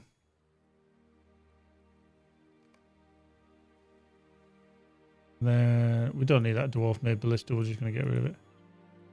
Oh. Okay. So that has a cooldown for 5 minutes. Now, is that... Is that 5 minutes per character or is it 5 minutes per account?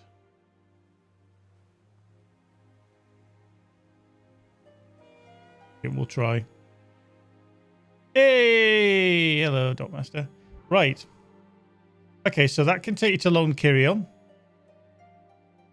Take you to Umbar Bahabel directly. Okay. So we want to be back there anyway on this character, so we'll spend that 144 silver. Yeah, Mandalay. Apparently there is new elf housing. Yeah, so new elf housing. So there we go. That puts us there. For that Dockmaster. Whoop. Hello. Let's go that way. Whoop. There we go. So that puts you literally there. So okay. Right then. So we'll go back and we'll try then. So we'll log out and try.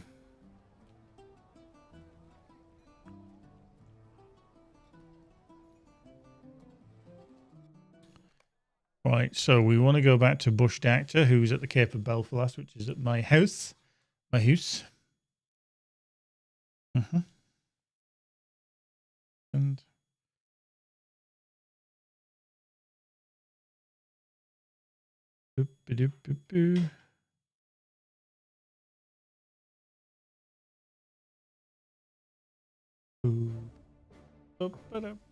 right. Come on, Bush Doctor.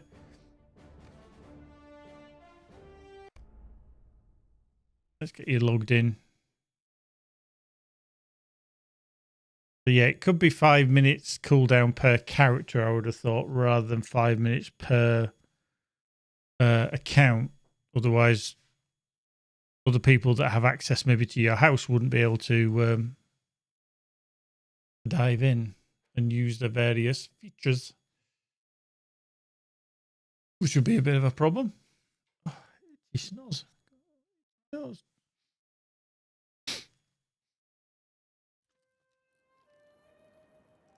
Let's head up. Oh dear. He needs specialization. Now this character literally will not have any form of reputation. I don't even know what his craft is. Forester, Prospector, Tailor. Okay. Right, landlocked Dockmaster Skiff. So we can summon. It's 5 minutes per character. Okay. Now he can get to Umbar Bahabel from here.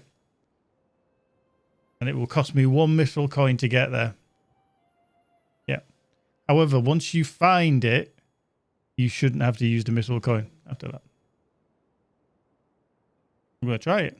I've already spent 75 mithril coins just to get the housing writs. Right. Boink. Wouldn't it be funny if the first thing you do is just die as soon as you get here? Dangerous place. You have entered a part of the world where challenges and threats are of a much higher level than your own. While you're in this... Ooh, hello. Go away. Yeah. While you're in this area, you may attract the attention of monsters from further away than normal. You can tell when you've entered such an area. The name of the area below your minimap turns red, as you can see. Harvesting speed will decrease when in a dangerous area. Okay. So, make sure you speak to them. And the winds fair. There we go. So we're here on our little. Ooh, I tell you what, I've got to be careful, haven't I? Going anywhere near the gut. Right, let's get on the steed.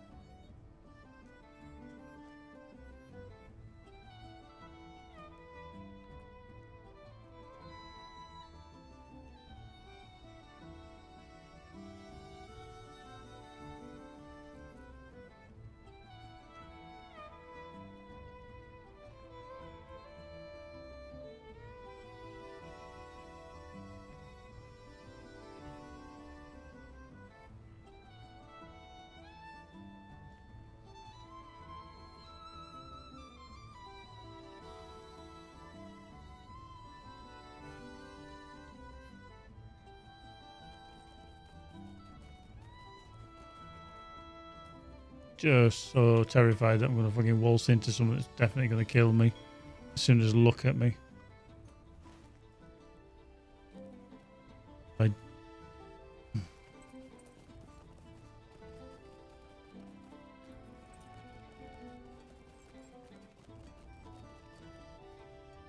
The Eagle Tavern, I didn't even want to go there.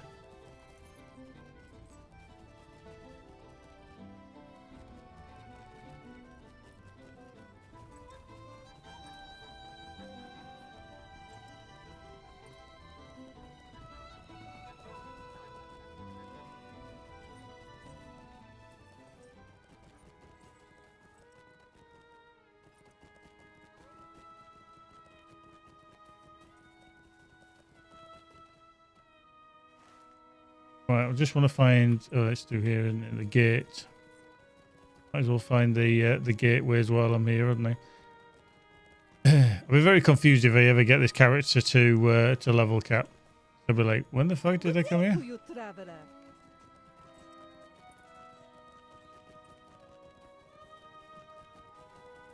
So let's just go get the other.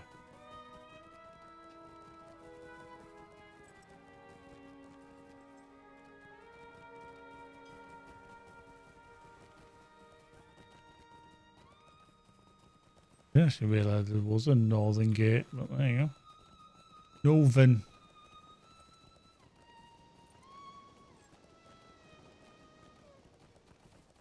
It's all northern. Northern.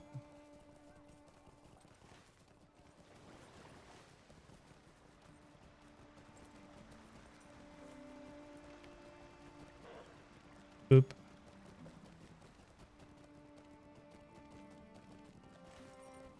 I was actually quite surprised is when I came into this area that I actually saw a ring above somebody's head. I'm like, how the hell did I ever get a quest around here?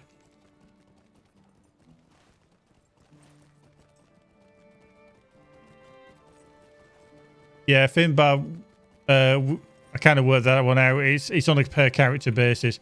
I thought it'd be a bit stupid if it was on a per account basis because some people obviously give other people access to the houses as well. So if you locked it down, they'd never be able to use it.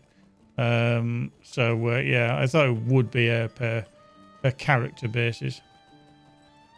I'd be actually quite interested that if you give somebody access, they could use it themselves.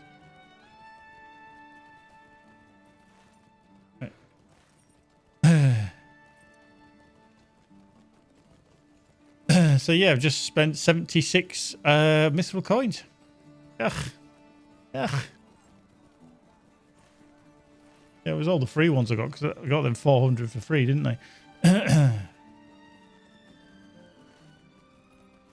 All the freebies. But yeah, that's quite handy actually. I didn't actually know that was a thing, to be fair. I did not know that was a thing. Now, the other thing is, while I'm here, I don't think... Would I be able to get summoned around by, or ported around by a hunter to places around here? That's... No. It's just a rhetorical question. No. There's Wenda. She's all right. And there's the stable master. May the seas be calm and the winds fair. Yeah. Ah, you see. Okay, so... to travel around here anyway, you've got to have a minimum of 135. By the looks of it, yeah, all 135, unless you're willing to use the mythical coins. So, yeah, even though I know the East Gate, West Gate, that's not going to happen. Okay. There we go.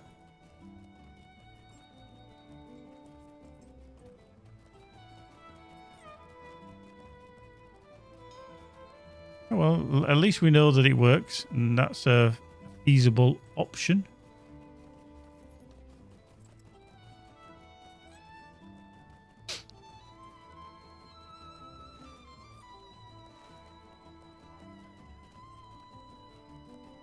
Yeah, dead end. We are on there. No, we can't. Back it. The way.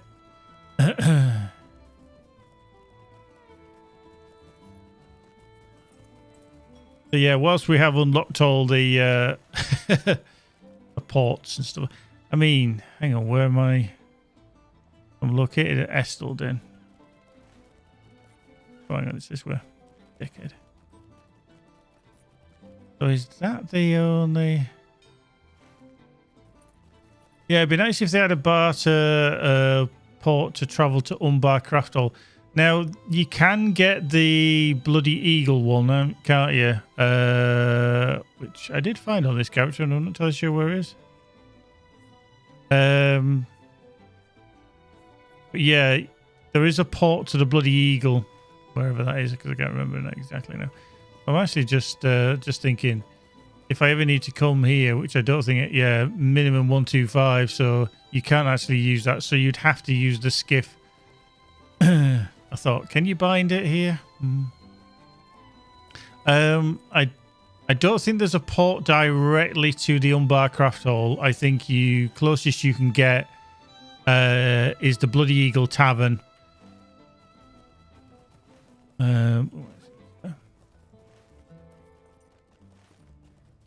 There.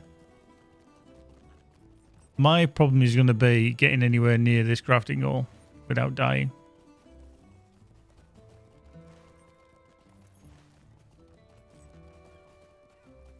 So if you do want to buy this skiff, that's who you need to speak to, is this housing furniture lady here. Good day to you, traveler. Under barter items. May the seas be calm and the winds fair.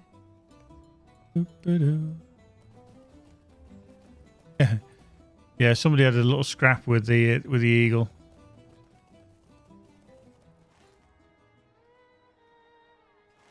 No. Eventually. Right, this way. I'm just bothered as I go through here that I'm going to get absolutely eaten alive. The Wayfarer's Guild Hall. Would have been handy if I could have got through there. No such luck. Right down here. I'm just bothered that there's one of these little buggers around here. Okay, that's fine. Whee! Yep, you can kill all that shit. Thank you. Made it. Yeah.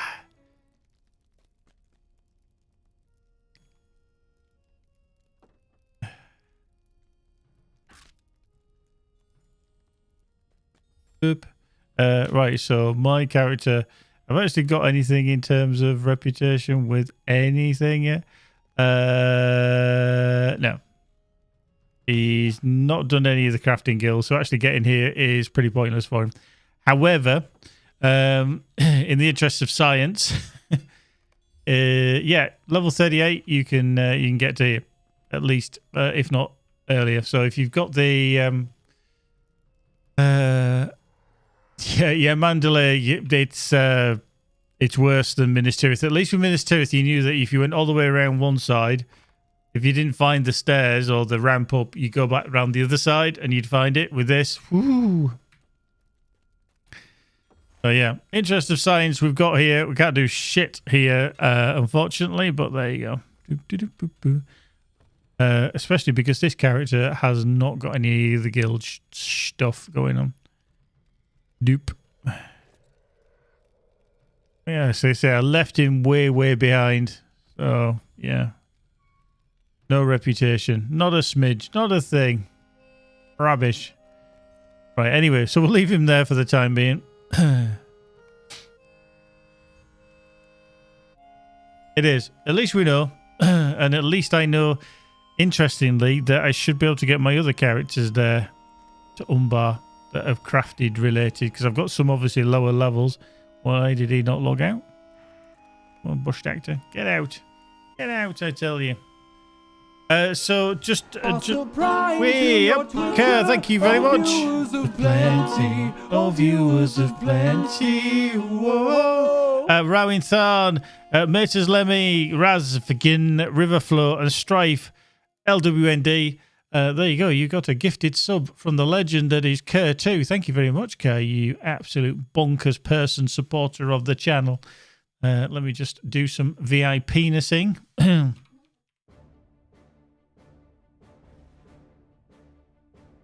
Whoop.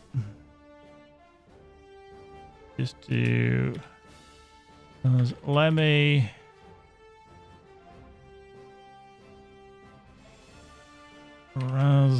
African.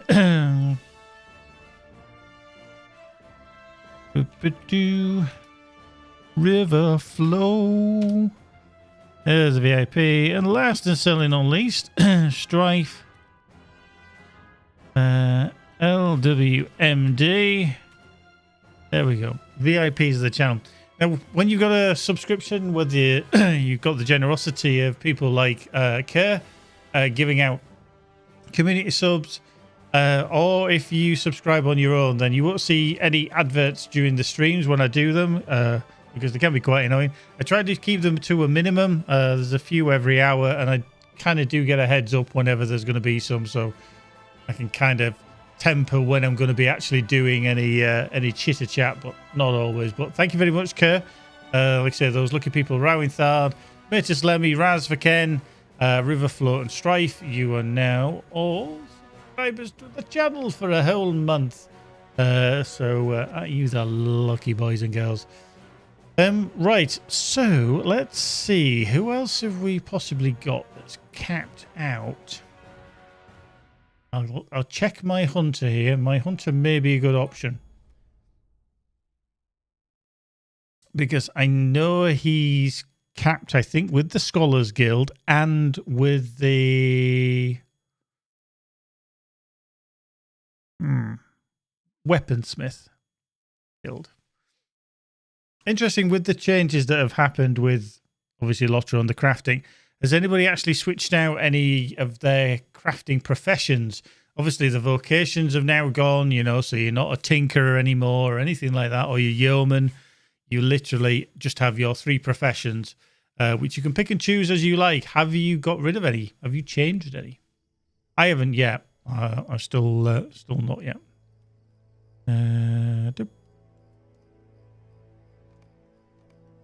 Envelope, winter stays.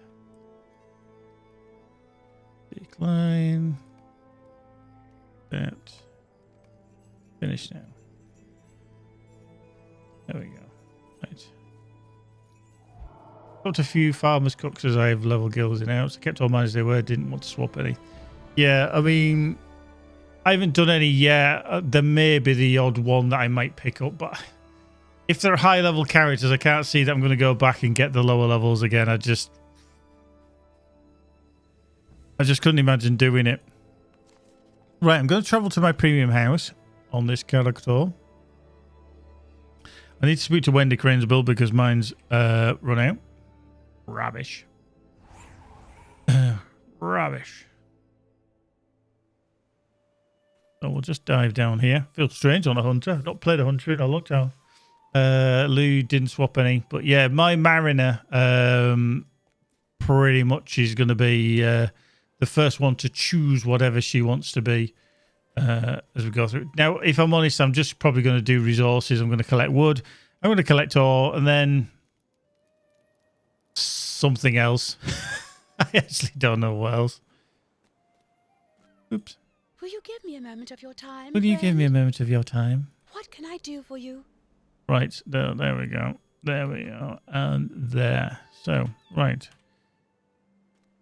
So let's just head back up the hill.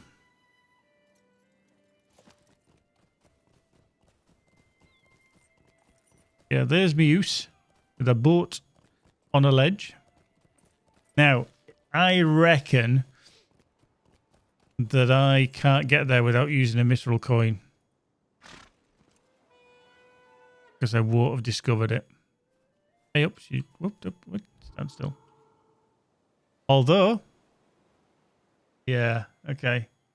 So it's undiscovered. You've got to be a minimum of 135. Okay. So that would cost me another mithril coin to get there. Yeah, farmer, scholar, weaponsmith. Let me just check the reputation.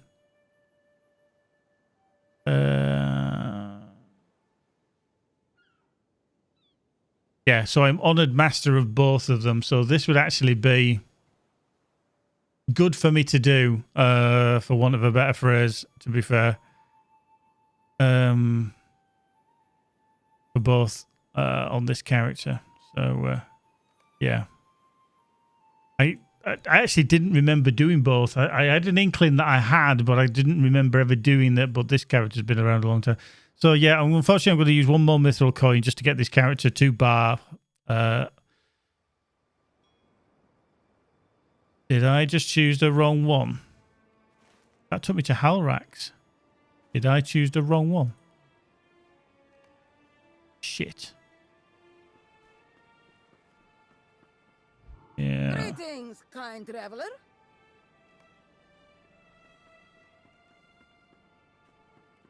Hang on.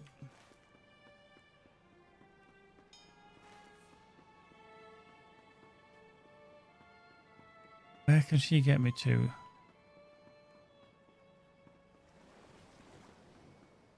Greetings, kind traveler. Jax for now. So how would I get to there then? All these I've not been to yet. There's only Jax for now, which is obviously...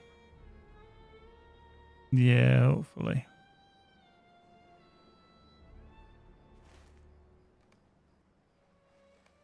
Yeah, because that would be...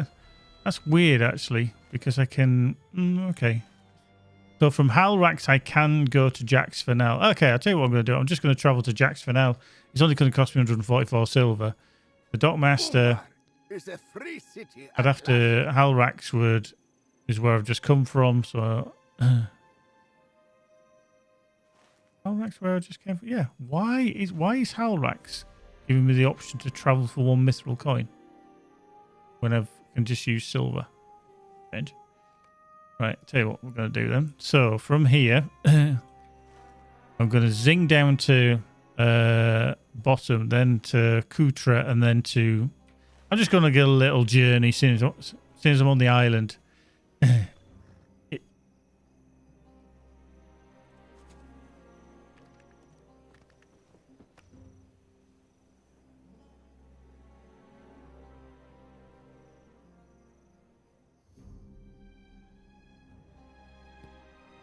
Oh, actually, I better just do the Horsemaster first while I'm in here.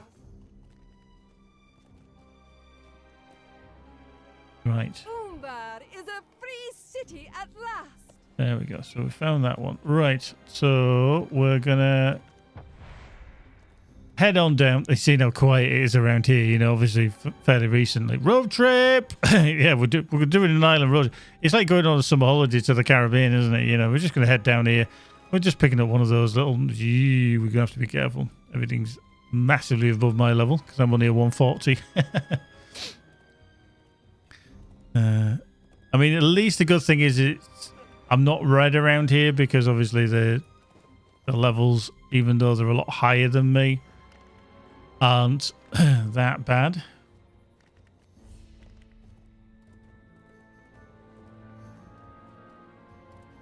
Oh, something about it yesterday.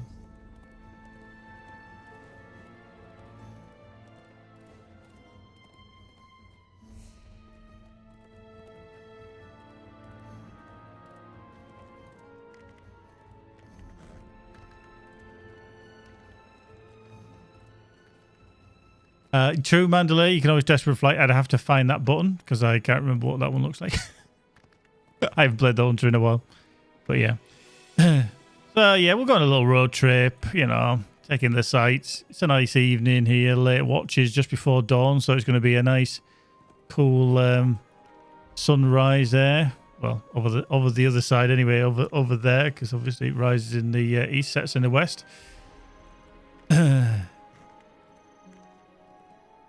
Really? It's so good. Oh, good. How many have I got?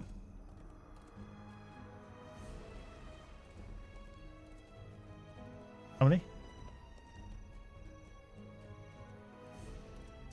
You've got 9 up to now. One of them you know about. You bought it.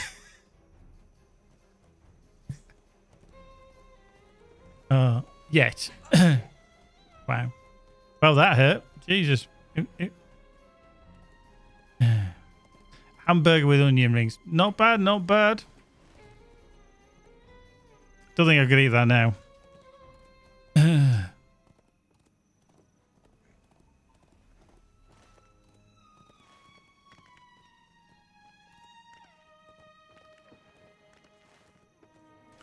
What we need to have, and we haven't had in ages. A big fat greasy kebab. However, to be fair, over the coming months, or weeks rather, not months, we're going to be having at least probably 3 Christmas dinners. So yeah, what I was going to say is this Friday, from Friday, there's not going to be any more streams. I may stream tomorrow. I'm not entirely sure. We'll see. But on Friday, me and Magic are away. We'll have to actually see Peter Kay if you know of him. People from the UK may know of him as a stand-up comedian. I'm not too sure about his international fame, but he's a very famous UK comedian. We'll have to see him on Friday evening. I bought them tickets last year. So, it's taken us about a year to get to see him. And then Saturday, we're still away, but we're coming back late on Saturday. And then we'll see. And then it's our last week of work before Christmas. This year, for me, I finish on garlic bread. Exactly. Jim the Manker, you should know him. Garlic bread, it's the future. So yeah, it's our last week at work this week. We both finish on the 22nd, which is quite handy. Previous years, obviously, I've had to work all the way up to Christmas Eve, and but not this year. It's the first year in 13 years that I'm not going to be working on the. Mind you, that's the Saturday's the 23rd, so that would be the last day for posting. Isn't he that should be due for? But yeah, he is. Yeah. He kind of disappeared through.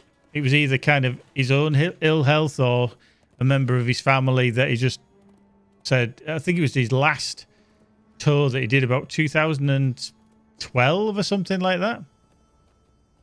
Yeah. He kind of walked into that one. To be fair, yeah. Don't worry, Jim. You know. Shocking, I know. You can't get the wives these days. You've got caps lock on. Sorry, Jim. But yeah, it's so this weekend, hopefully, and then if we've got everything established and ready for Christmas, because we've got my parents and my brother coming to our house on Christmas Day, so I'll be cooking Christmas dinner. Yay me.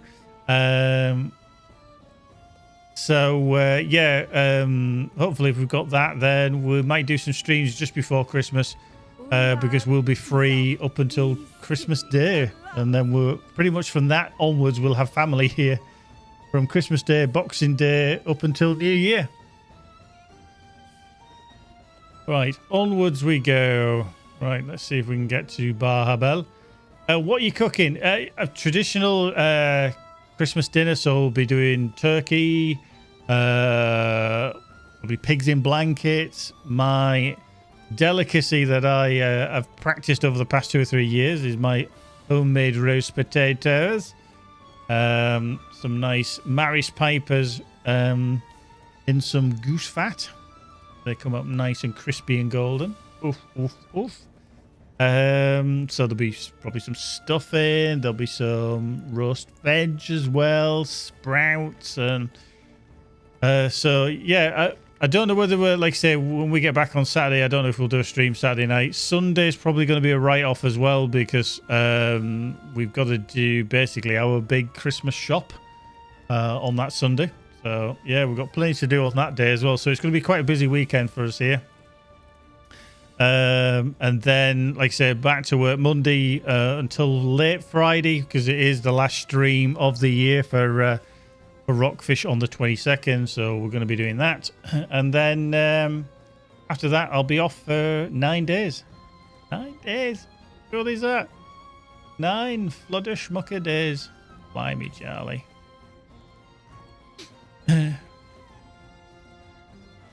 But yeah, like I say, it's a lot less stressful this year. Not saying it's any less tiring because, you know, I do more mental work now than physical work. But yeah, it's all good stuff. All good stuff.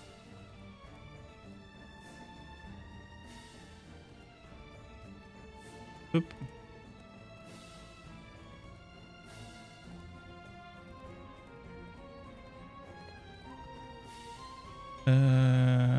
Do that.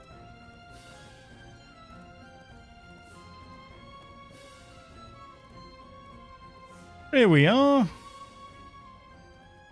The gates of Umbar Bahabel.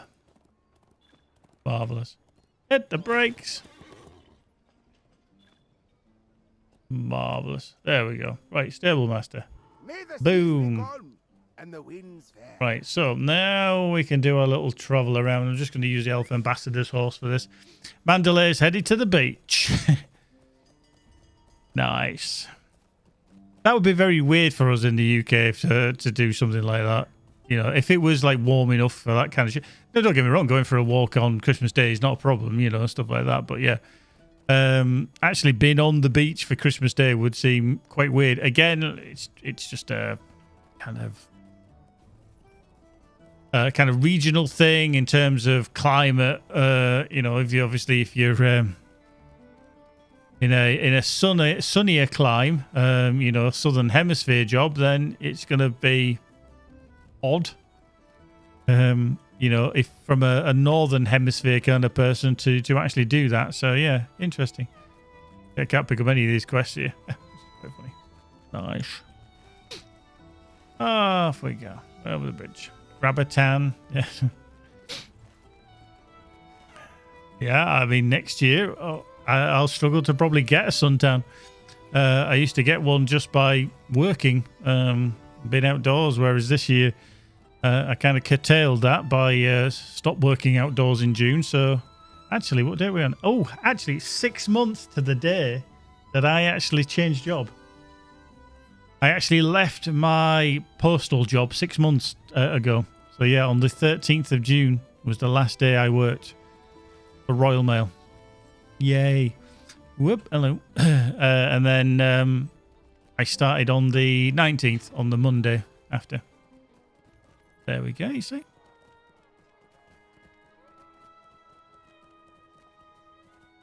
Boink. You did Umbar Bahabel, the city of the Corsairs. No postal, not for me, not anymore. I haven't been doing it for 6 months. May the seas be calm and the winds fair. Oh, balls. I meant to go to the North Gate first. Forget that. Sorry, forget. So, yeah. No, I left the postal service here in the UK, Royal Mail, 6 months ago now. 6 months ago. Yeah. Right, let's go find this Northern Gate. North. From the north. No, I'm in Umbar Bahabel now.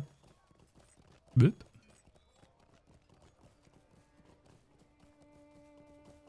Am I a symphony director? I would say no. You really could deliver a Christmas pie. You know, no deliveries or all deliveries are off this year. Sorry.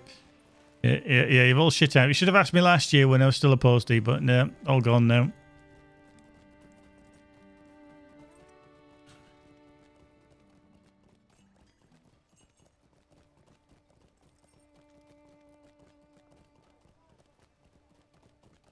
Oop.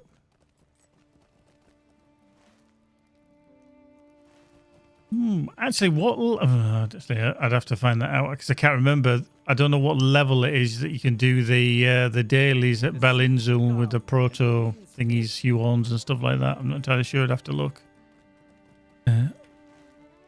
Right, so we need to be back down to the East Gate. So let's just grab that. 144 silver, 714 gold. Enough on this character. Not about the gold, it's about the journey.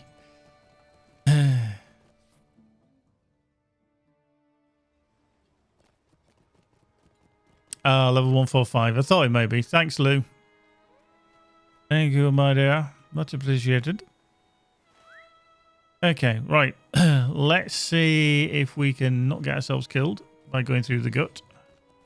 And get to...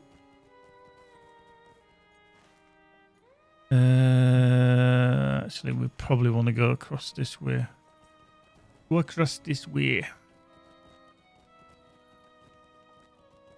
Please. It's a funnier thing to say to someone who's lost a shit and is dressed out visibly. Water. Oh, school night.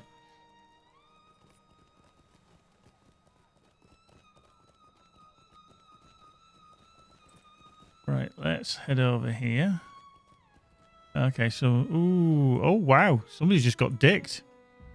Somebody... Oh, level 47 Warden. Oh, unlucky. Oh, hello, gut rat. Yeah. Yeah. That's my mate, Chris.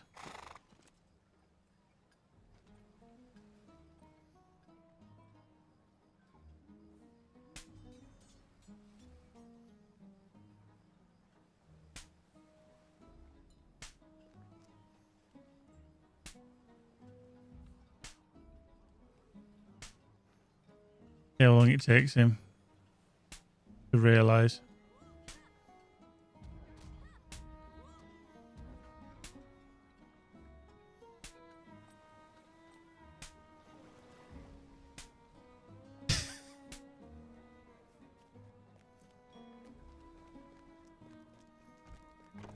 Oop. Right, so we made it. So the skiff worked wonders. So that was quite handy. And then obviously Nicodemus, has the new expansion made any difference to the lag? No. No form of content will do any difference to the lag, to be fair. I think pretty much now we're at server technology, hardware and the software. So yeah, I don't think we'll see anything in terms of Woodworkers Guild. We're not part of that. Scholar, aren't we? Duh. In terms of that. So Weaponsmith Guild. Okay. Right, let's have a look then. So we need 2 Western Net, Weaponsmith Guild, large Western Net, high grade Aelingus ingots, and 1 medium grade Aelingus ingot. Easy for me to say, wasn't it?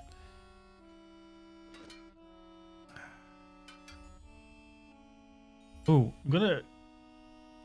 I found something out actually fairly recently. And it was actually a bit of not a boo-boo on my part. I don't want to say a boo-boo, but it was something that I wasn't aware of.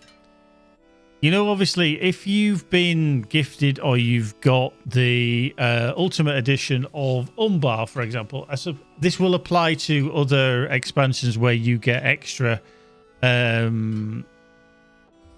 pocket items or earrings or bracelets or whatever it is. Now, this Fleet Merchant's earring, which I'm just highlighting here, if I just get rid of that temporarily on the screen. This obviously gives you legendary XP for mounted combat and also experience. It's usually 25% for monster kills, crafting, and quest completions, up to level 140. Now, obviously, when you're at level 140, it stops working. That's why it's got 0 on it. However, what I didn't realize is that you can have 2 of them because they are not a unique item. So on some of my characters now, they're wearing 2 earrings of the same thing, which is the Fleet Merchant's earring. Now, you might be thinking, how the hell did you manage to get that? Well, if you do obviously log into the game and you get this given to your character, thank you, then you can do what's called a reclaim. So you do a / reclaim, and that will reclaim anything that you should have got from various expansions, etc. You know, you get the cloaks, you get the various boxes. See you later, Mandalay. all that kind of stuff. Now, pretty much most of it, you're just going to bin. You're just going to dump off because you don't need anything from them. However, when you get the Fleet Merchant's earring again, you can put one on each ear, and they do stack. I tested it on my one of my characters, and I can't remember which one it is. And I tested it without, and how I did it was I went to the task board. So I took both earrings off. I handed in a task. I noted the actual amount of XP that you got from that one task. Then I put one earring on, and then I noticed how much XP I got from handing in that task. And it went up, say, from 500 to 600. It was like 20%, so obviously that would go up. And then I put the other earring on, and I thought, let's see how much this gives you. And so I handed in another task, and that gave us something like 720, because it gave another 20% or whatever, 740, I can't remember. So having two earrings on means that you will earn basically 25% and 25%. So you get another 50% on top of any VIP that you've got or anything like that. So if you do have something like the Fleet Merchant's earring, I don't know if there was any bracelets. I know there was a pocket item, etc. Trigger Happy, thank you very much for the follow. There we go. That's your epic sax guy just for you. So yeah, that's something to keep in mind. If you do have other items, specifically usually from the Ultimate Editions, they're very, very handy for leveling your lower level characters. So do check those out. But yeah, that's what I've currently been rocking on some of my other characters now. So, okay, if you want to level slower, then don't put them on. They do increase in statistics as you level as well. So they're not, that's as high as it'll go. Might, agility, will, vitality. And it can be good, if not better, than some of the other things there. Like, say, the earring of the cartographer is quite nice. I'd be giving up some agility. I'd increase my vitality. I'd lose some physical mastery, but then I'd get a load of fear. I'd get a load of will. I'd get a load of might as well. So it can help. And sometimes, if you're still able to, then plonk it on instead of a normal earring, because they are very, very handy. Very, very handy. Right, so while we're here, we've got to do some reputation shit, haven't we? For the scholar and the weaponsmith. But what I first need to do is do the... we need to do the reputation. Procrastination. Right, so we need to do that. We need to open that up. Whoop. Wow, that's slow. That's slow. Drag these out of here then. Yep. Get rid of that. Okay, so we can craft one. We just need a forge, which we can do there. We can do that up above. So again, this large western net is going to give us 5,400. The smaller one, yeah, I'm just going to do it as I did before. So I'm going to craft one of these. Yep, so that's that down to there. So we know that one's done. Now we need to look at our scholar. The Western Net again. Scholars Guild, large Western Net scrolls. So I need tomes of war campaigns and a book of battle plans. Oh, I'm not entirely sure I'll actually have these, to be fair.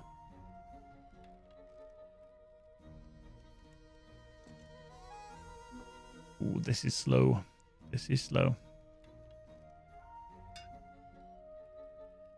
Tomes of war campaigns. Okay, so I'll just drag that out.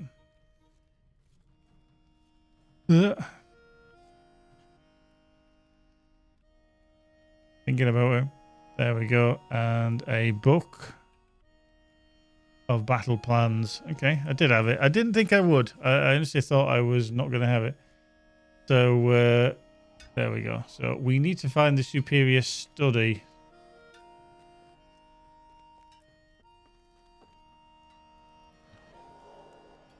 Cook's Guild. Oh, that's laggy.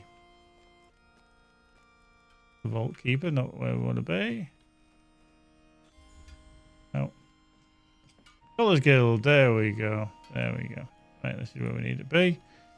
Okay, so we're going to craft one of them, and that's going to be the large western net, which again is going to give us 5,400. So we're going to make that. Whee, blink. So that's that done. We can plug them down there. We'll open our share. No, we don't want shared storage. We want there. We're going to drag them back into there so that we don't carry them around.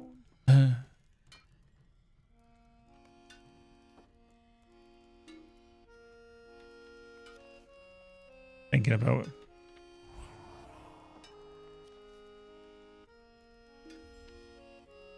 Very, very slow.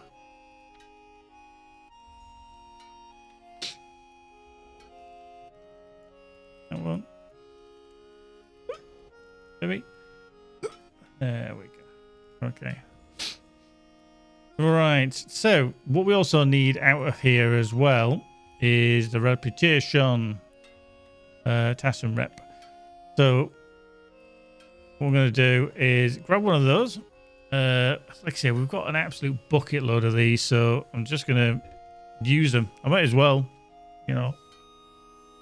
So I'm going to plug one of them on. We're going to just control our... We've got 5,000 there. So we're looking at the Weaponsmith Guild first, which is that one. That should ding it through and get it finished to 10,000 in one fell swoop even. And then we've got a little bit left, actually. So that's unfortunate, because if I use 5,000, that's going to give us 400 remaining. Yeah, that's actually going to be a little bit too much, but it's easier than doing all the rest. Oh, fuck it. There we go. And then, boink. There we go. We've got the Scholars Guild as well. I keep getting disconnected from chat. I've just realised. I don't know why. Keep seeing it go disconnect. Right. So, okay. So I think it must be a Twitch thing, possibly tonight. Right. So there we go. So that now means that I need to speak to this guild leader over here. Now we've worked out how the fuck we're supposed to do it. Right. So execute the recipe for a creative potions. Yeah. There we go. So that one is that. So, yes. Barter items. Oh, actually, no, it isn't, is it? It was browse the shop. So, okay, creative weapons and a creative potions. Okay, so they've got both. That's handy. I get one. And that one. I do need both of them because he is both. So I can do them both here, which is cool. There we go. Marvellous. Right, so we can close that down. That down to there because we don't need it. Right, so we're into Umbar. Now, what we need to do is a creative potion. So, oh, really? Fuck. This could be really easy on a scholar. These two Umbari Athalas, I've got spares galore in my bags because I can't actually on the trade here because I can't actually use them yet. Actually, let's just drag these out then. So let's drag them out. I can't use them, but you know, they're taking up space. It's all about the space. No trouble. Not gonna work. So slow.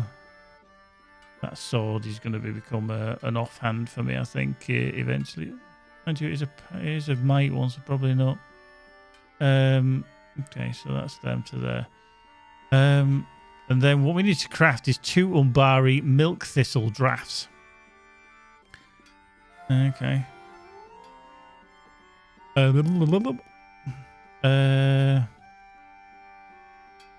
Potions. So, oh wow. So that is quite... we need the tattered Umbari parchments, which I've just thrown in here. Okay, so we'll take that out of there then. And we've got the Riddermark glass files for some reason. Oh, that was doing the potions. I crafted some for magic. The Umbari stuff. Okay, so this is rather easy for this. So the creative potions is the Oh shit, I've dragged out the ones wrong out of my bag. Nah. There we go. Right, so I just need the 2 Umbari milk thistle. Okay, so we'll do that, and they're the first ones, so we're just going to make one. And that gave us 2 anyway, so... wow. Okay.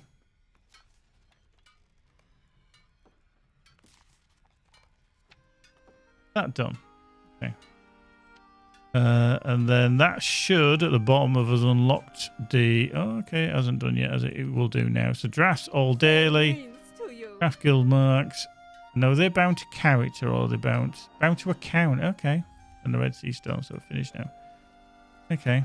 So that was that. That's 1,000, obviously, because I had the bonus on. See, this could help, actually. You know, when I'm doing these reputations, and I said that I'm a bit bothered what I'm going to do, and how long it's going to take. Tasks and reps. I've got all these, which are 1,000 a pop anyway. So if you pop one of them each time, you're going to go through them quite quickly, aren't you? Quite quickly, I would have thought. Okay, so that one's going to be relatively easy, I would have thought. Then obviously you get the weekly one as well. Barter items. May the seas be calm and The the already I've winds got the fair. 20. Ah, so that goes into your wallet then. That's handy. Infused draft. Okay. Okay. Right. So we just want to double check that I've got everything from Umbar him. is Yeah. a free Yeah. city at last. And then anything there. Umbar is a free city at last. You sound exactly like that guy over there. Okay. Nothing there that I can't use. Right, so let's head back downstairs then.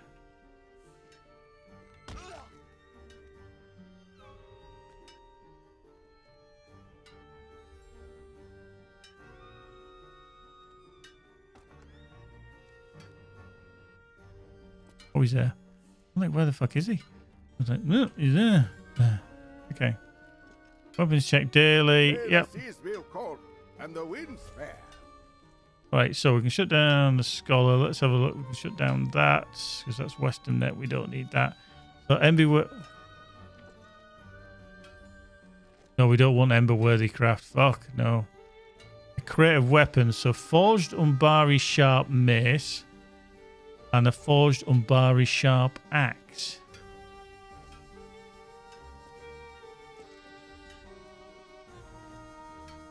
Okay.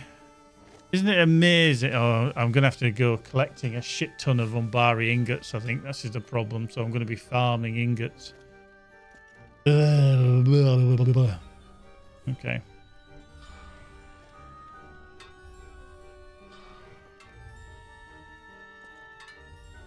Alright, let's just go to...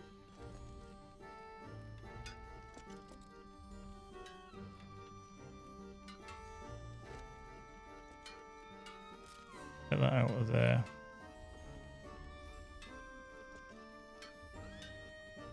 What I want to see is I want to see what this gives me. It's just going to be a weaponsmith scroll. So I'm just going to get that and I'm just going to open it up and see what it gives me.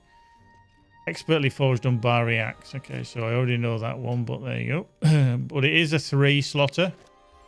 For now. Right, so I need to craft a forged Umbari mace. I don't get why they put that.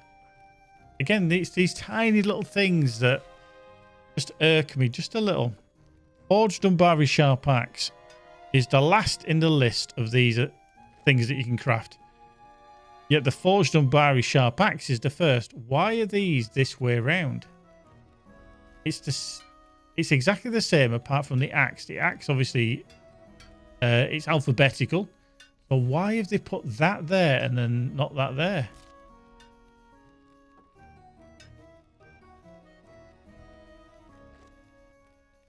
Okay, so we definitely need to make that, don't we?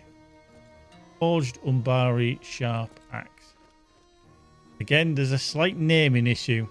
They call it a sharp axe in there, but they just call it an axe there. Right, so let's make one. And then we need the mace, which is the next one. Critted it, unfortunately. And then we can make that. Weapon checks daily. Finish now. And then that gives us the weekly one as well.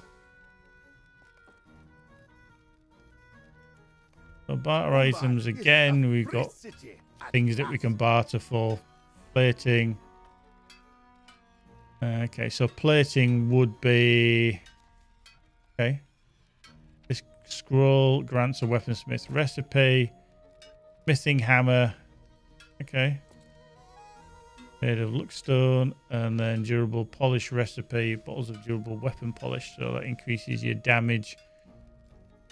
Your weapons. Okay. Okay. Cool. Right, so definitely going to need to wander around grabbing some shit. Right to there for the time being. Those, we've taken those out because they're going to come in handy. Like I say, the scholar one is going to be easy. I think that's probably going to be one of the easiest to actually do, if I'm honest. But I am going to need to go wandering around. Umbar, Atlas, Umbari, Atlas, Umbari. Oh, that's Umbari Greater Soul.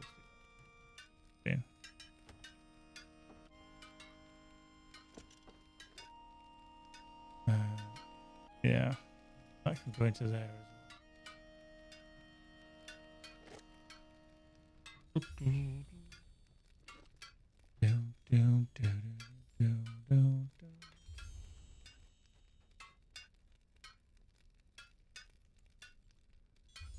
Oh, I did. Yeah. See, we're getting the same stuff again, like the expertly forged Umbari sharp axe recipes. We've just got them again and again and again.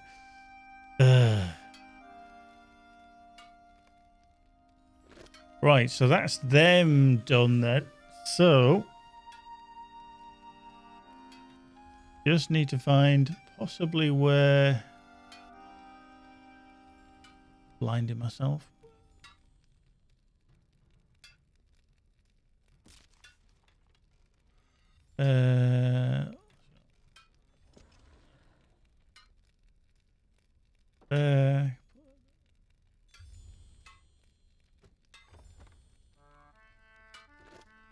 Okay, so Kriti is Umbari Guild, isn't he now? So I'll change that. I have a little text document that I use just to keep a track of some of these. Umbari Guild Master is Eula Guild Umbar Master. Yeah, call it, don't they now?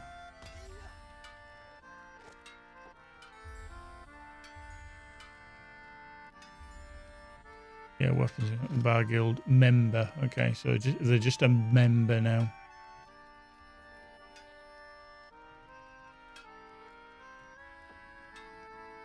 I'm just a member.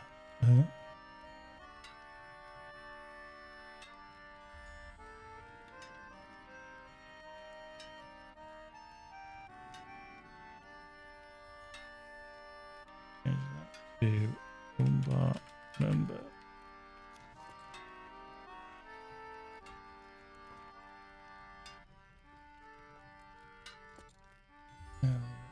Do them. We haven't done the cook because he's not a member of the guild on that. So Spam Hysteria is a weapon guild Umbar member. Kriti. Yeah, Gazbo is my Berg actually. He's a weapon guild master as well, so I'm not probably going to bother with him because there's no point having two on the go. It's pretty pointless.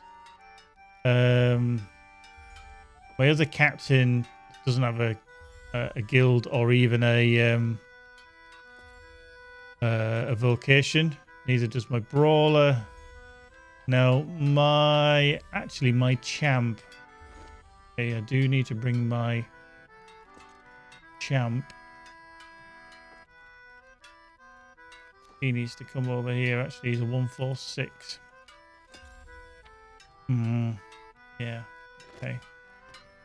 So we've looked at the basics for the crafting guilds. How you start them. You've kind of got it. How you get here. You can get here at least around level 30-ish plus, seemingly.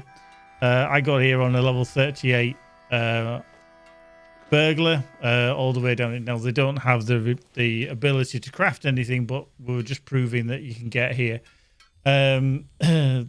If you get to Londkirion, then there is, using mithril coins, the ability to get over to Umbar. Just remember, when you get here and you are a lower level than, I think, 130? Oh no, 125. You can't use the horse routes. You're kind of blocked off, unfortunately. So there is that to think about. So you have to manually run around everywhere. But if you are just bringing your character here, then it's easy enough. So, but yeah, we got the Dockmaster skiff, which now allows any of my characters from my house to literally just jump on the landlocked boat and bring us over here.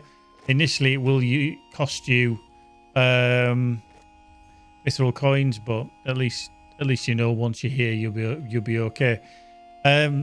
Going further than that, obviously crafting various gear, I think is going to be confusing, to say the least. I mean, we can see that you can craft some decent stuff already, but how you then make it better, I'm not entirely sure. I think the other thing is as well is that crafting various items is going to be very dependent on the class that you're making them for. You know, tactical mastery, good for an offhand for certain classes, finesse, and then we've got last of physical knit. So yeah, it's going to be difficult to decide what we're going to use on what characters as you're going forward. But there are the dailies now, so once a day you can create these creative weapons. They have a weekly wrapper. If you want to speed that process along, then you have various means, obviously using reputation accelerators. You can also buy the travel skill to Londkirion at Pelagar East. Can't remember which, that might help. Oh yeah, that'd be quite cool then. So if you have the ability to get to Pelagia, and I would have thought it'd be the East Gate rather than the West Gate rather than the East Gate, because the East Gate's closer to Minas Tirith than it is Eriador. So yeah. Who knows? But yeah, good another option. And then obviously, if you want to increase the speed at which you can get through your various reputation, because although you may unlock your weapons guild and your scholars guild, for example, on this character, you're the member of the guild. You've got to remember that then you've got a nice grind of, I believe, about 4 levels to get these to the max. So don't expect to be doing it anytime soon. It's another grind, unfortunately. So I think for a lot of people, it'll just take it slowly, take it easy, and you know, don't be in a rush. I'm sure there's plenty of other things that can keep you entertained in the meantime. So, there's a Dockmaster at Pelagia as well. Yeah, that's cool. certainly options. But yeah, having options is always good. I'm going to stop there because it's 10 o'clock and I'm feeling a bit jaded, and a lot of talking tonight. A lot of bloody talking. Always is on patch notes day. Certainly is. So yeah, we may come back tomorrow. Not entirely sure. I've probably got, you know, dailies to do and various places around there. So got to do your dailies. That's actually my champ could probably do them because they're a 146. So I think if I got him to Zamazir or whatever it's called, where you pick them up, you speak to the Dockmaster there, and then you should be able to pick up the quest. We'll see. But yeah, I hope that's kind of very confusing initially. And I think over time we may get our heads around these crafting changes. I don't know how it's going to work out. It seems very confusing. But keep hold of all your stuff. Don't start giving away the redstones and things like that. I know a certain person did that. Behave. But yeah, we might be back tomorrow. I'm not entirely sure. Like I said, we've got dailies to do and stuff like that. But then Friday, Saturday, Sunday is probably going to be a washout for me, unfortunately. We may get a streaming Sunday evening. That might be the nearest time that we get to do one, I think. But yeah, thanks very much, Kerr. Thank you awesomely for giving out those wonderful subs to... We'll just find the list. Who it was. Yeah, Rowan Tharn, Matthias, Lemmy, Razafkem, Riverfloat and Strife all got a wonderful gift from Kerr. So yeah, absolutely legendary. If you don't already, please do hit that follow button, which is somewhere around. I never will where it is. Hit that follow button. We're close to the 4K. 4K. Yes, who'd have thought? Little old me. Getting to 4K followers. That'd be cool. But yeah, I'm going to leave you now. Oh, actually, let's do a dad joke. Come on, we haven't done a dad joke all night. Let's have a shit one. Doctor, you've got to help me. I'm addicted to Twitter. Doctor, I don't follow you. Literally. Just doesn't follow him. Just doesn't follow him. Anyway. I shall bid you good evening. Take care, folks. Be good. And if you can't be good, be kind and a little bit irritating. Take care, folks. Bye now.